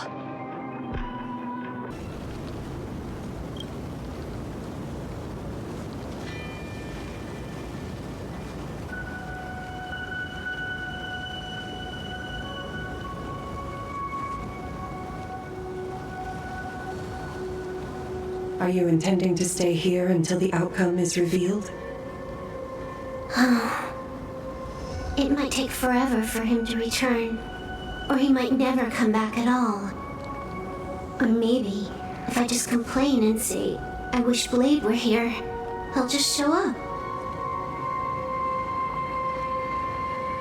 Anyway, it was his choice. We already said our goodbyes. Thank you for staying with him until the very end. Now, it is time to deal with your matters.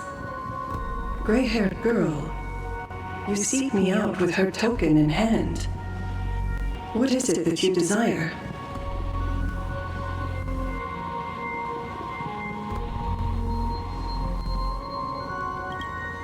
Already told me? Our first meeting was just before we took the boat here. I only answered the call of wish power because of that mask. The one painted by Evanescia. Without it, I would not be here. So, who is this me you speak of? Me, of course. Not you again. A meanie will always be a meanie.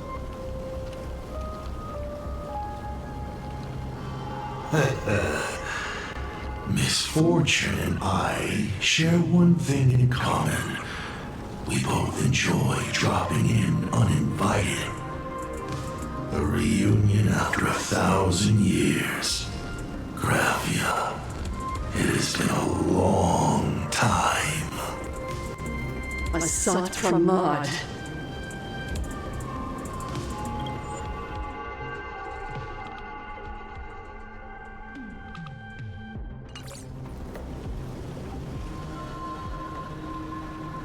Back at Ingford Hermitage, what you heard was only half the story. 1,000 years ago, amidst the ruins of Ahatopia, I found a baby girl on the verge of death. Her cold, lifeless body reminded me of the legend of Elation. Aha heard an infant cry and burst into laughter. Too bad I never did get the joke. So I came up with a much better one.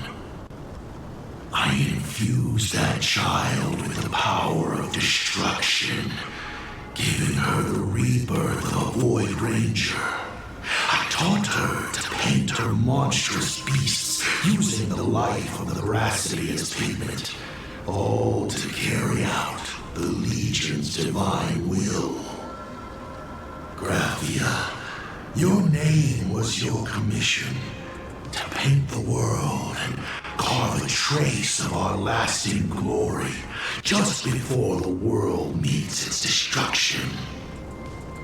You were doing so well, right up until you saw that express crash.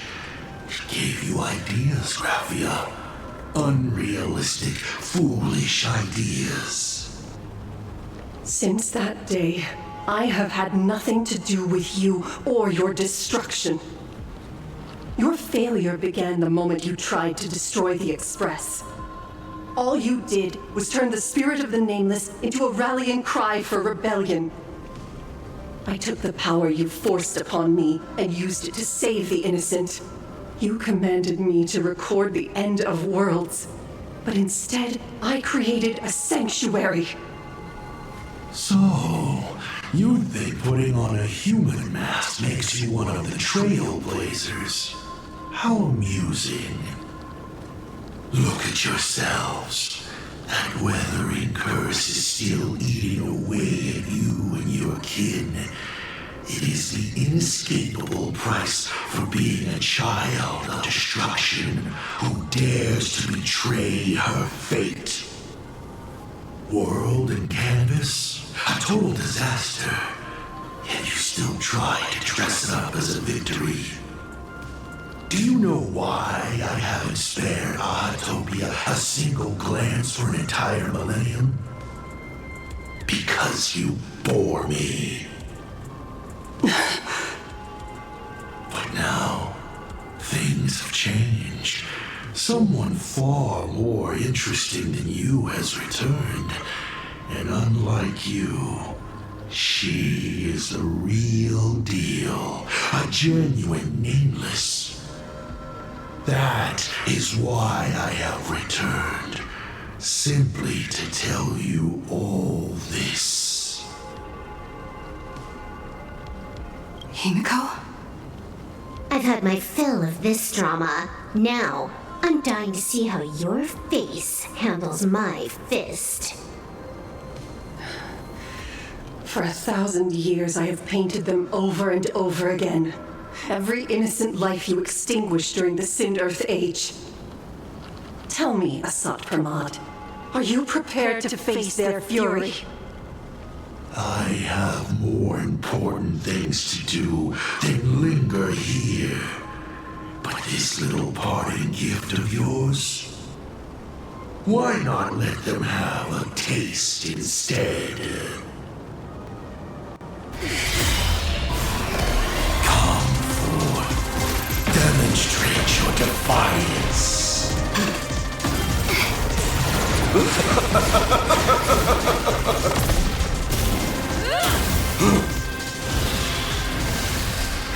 Is it over? Watch out! Pity. Such a clean strike. But the odds of success are 0.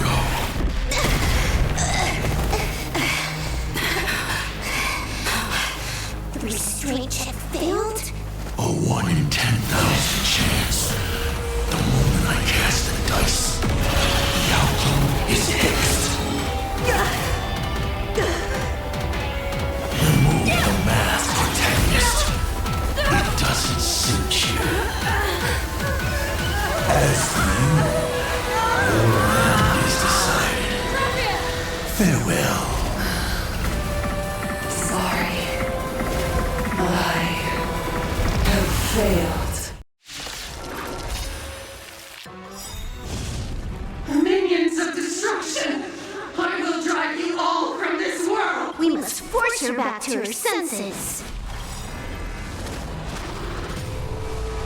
Dragons soaring above the lands. This is permanent! Fury of the dead! Do we have to go full force? Of course not. That is exactly what that Mimi wants. Don't think. Feel! Congrats to you! All for the thrill. That's all the sight,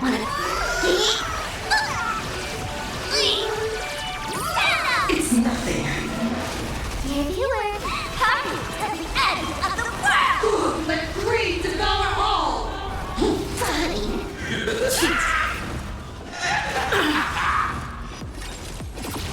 Unlimited firepower!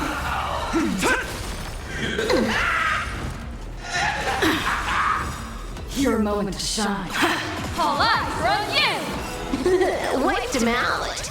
This next round, real gaming this round. Crazy. Bravo.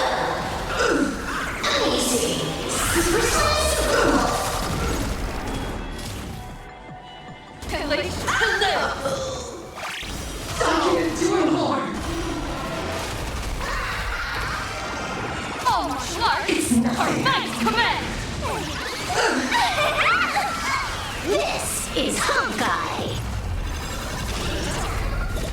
absolutely cannot let you touch this place. Astral Express! Depart once more! We need to finish this fast and catch up to Asat Pramod. Looks like I have to use level 999 one more time. No need for that. If a sword is needed, let it be mine.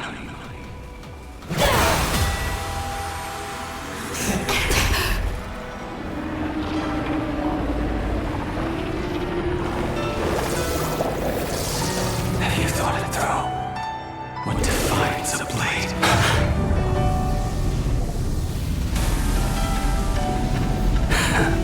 The sharpness that endures, after all, has worn away.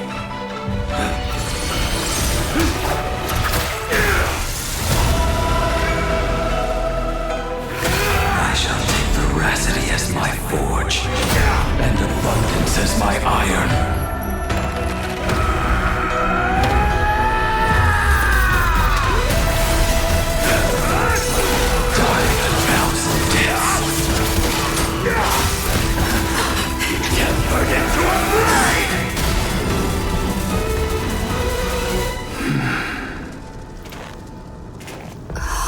What? Not even a welcome back. You will serve as the tempering fire! No way! Blade! You answered my prayers! 1 in 10 chance of survival. I choose to survive.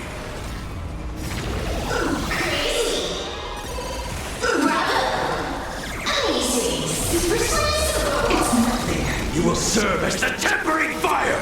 I can't do it more!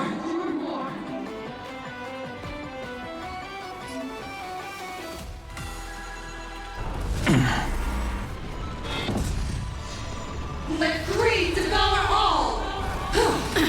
What happened to her? This is Asat Pramod's handiwork. We have to bring her to her senses first!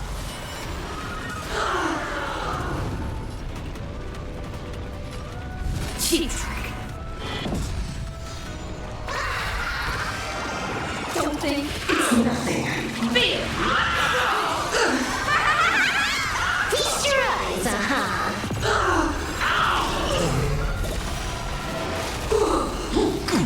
Let blood be paid! Bonus round! Crazy! Bravo! Uneasy! It's nothing. Absolutely cannot let you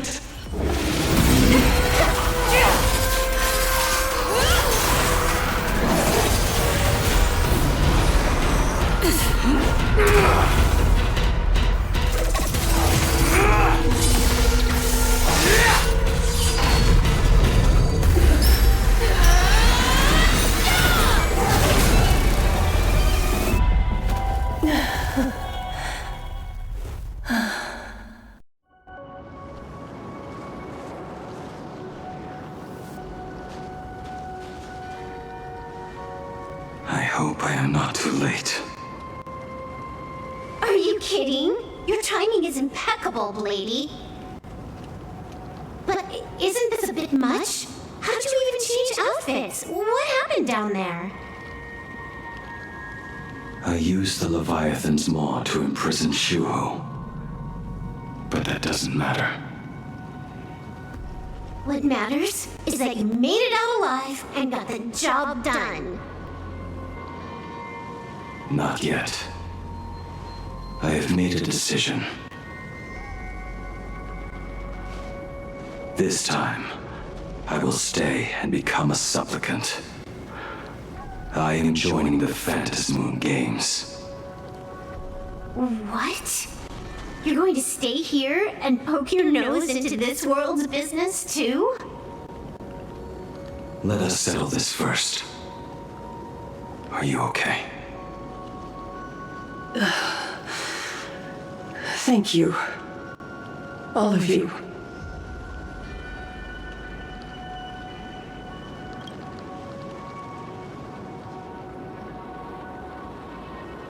As long as the canvas remains, Asat Pramod cannot kill me. You have fulfilled what Evanescia entrusted to you.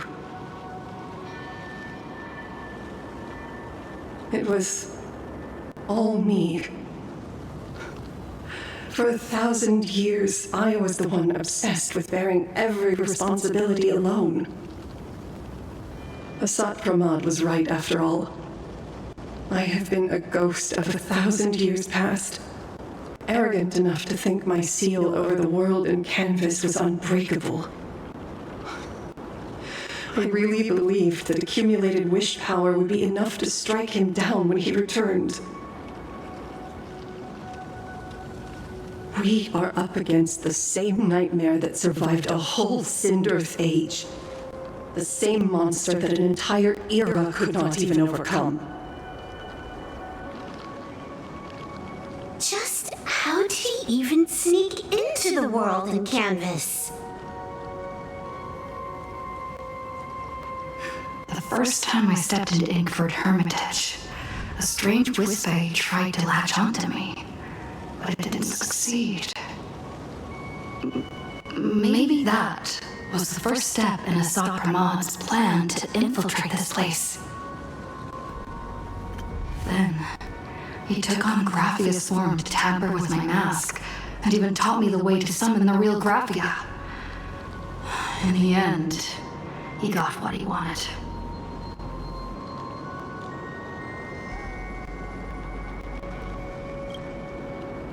So, this guy has only been after one thing this whole time.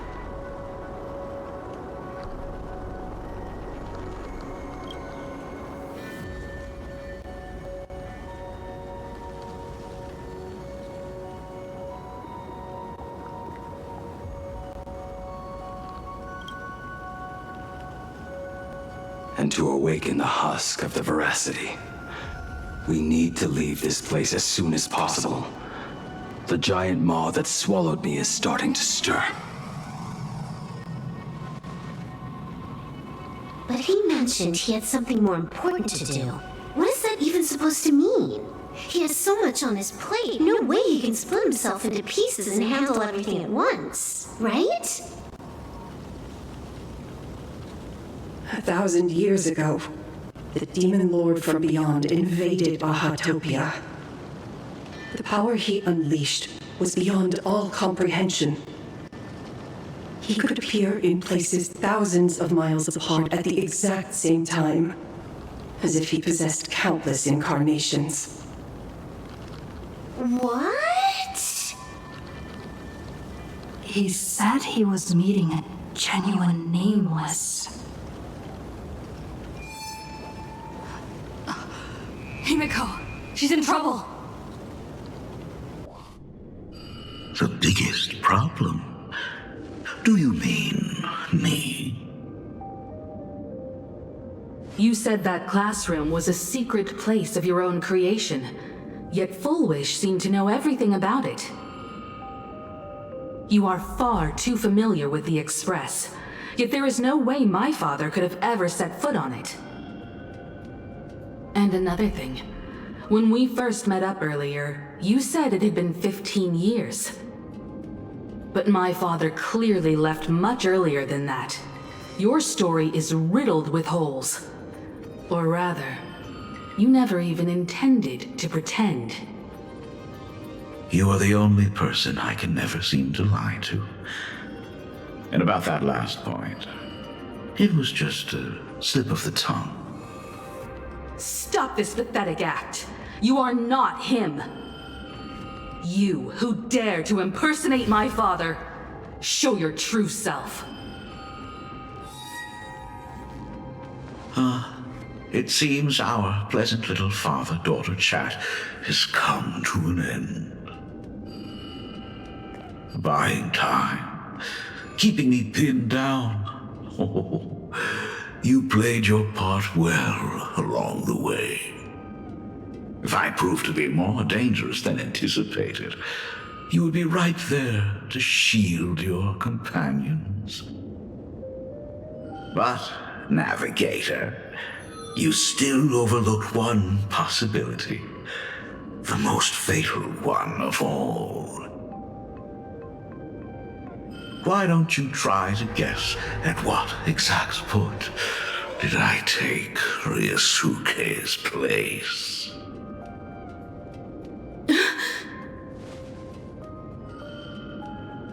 It happened on the day that man, in his desperate search for the source of the Weathering Curse to save his family, was destroyed by me.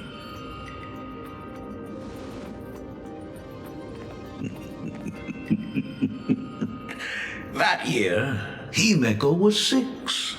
At her mother's funeral, she met her father for the first time. You are lying. I have told you only one lie in all these years, my dear daughter. Nice to meet you. I'm your father, Ryusuke. All that effort, all those years spent by my side, what are you really planning?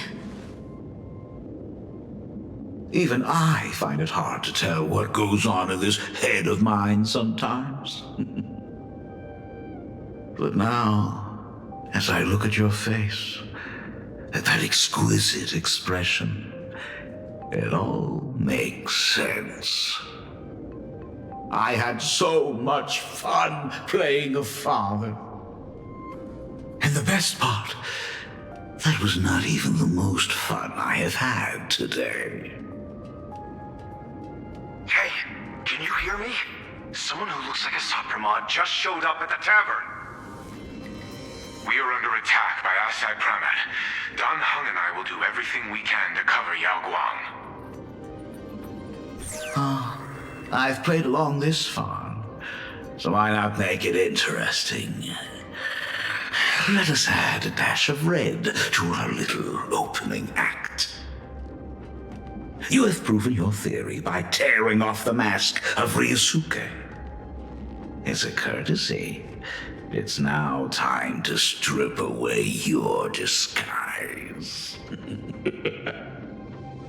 The ugliest lie of the Trailblazer. The truth that has been hidden for 15 years. When the Phantom Moon is full again, I will be there as I have promised. I will come back with so many stories to tell you. The girl looked up at the stars, but in her heart, she was terrified of setting out. She was afraid of the universe, and even more, she was afraid of the weight of responsibility. In the end, she'd left her wishes to someone else. As for her, she chose to lie in a grave and stay in the Arcadia forever. Ryusuke's daughter Himeko is long dead. When she saw how vast the stars really were, she ran away. Just as the Trailblazer will always converge with the destruction, culminating in awe-inspiring obliteration.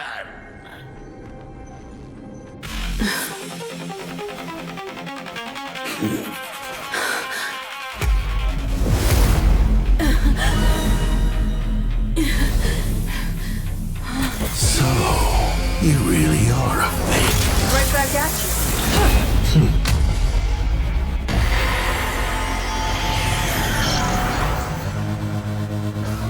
Oh, denizens of this Arcadia, lost in its splendor. Once I beheld the Astral Express rise again towards the stars. Since then, you have known 15 long years of unbroken peace.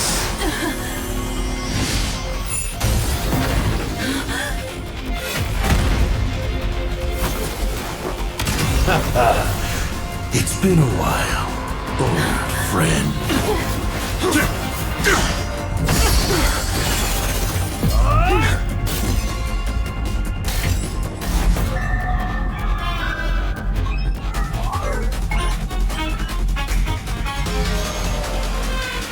For 15 years it was I, a Saruman, who delivered every promise of beauty to this Arcadia in advance. Now, please indulge in these long overdue surprises.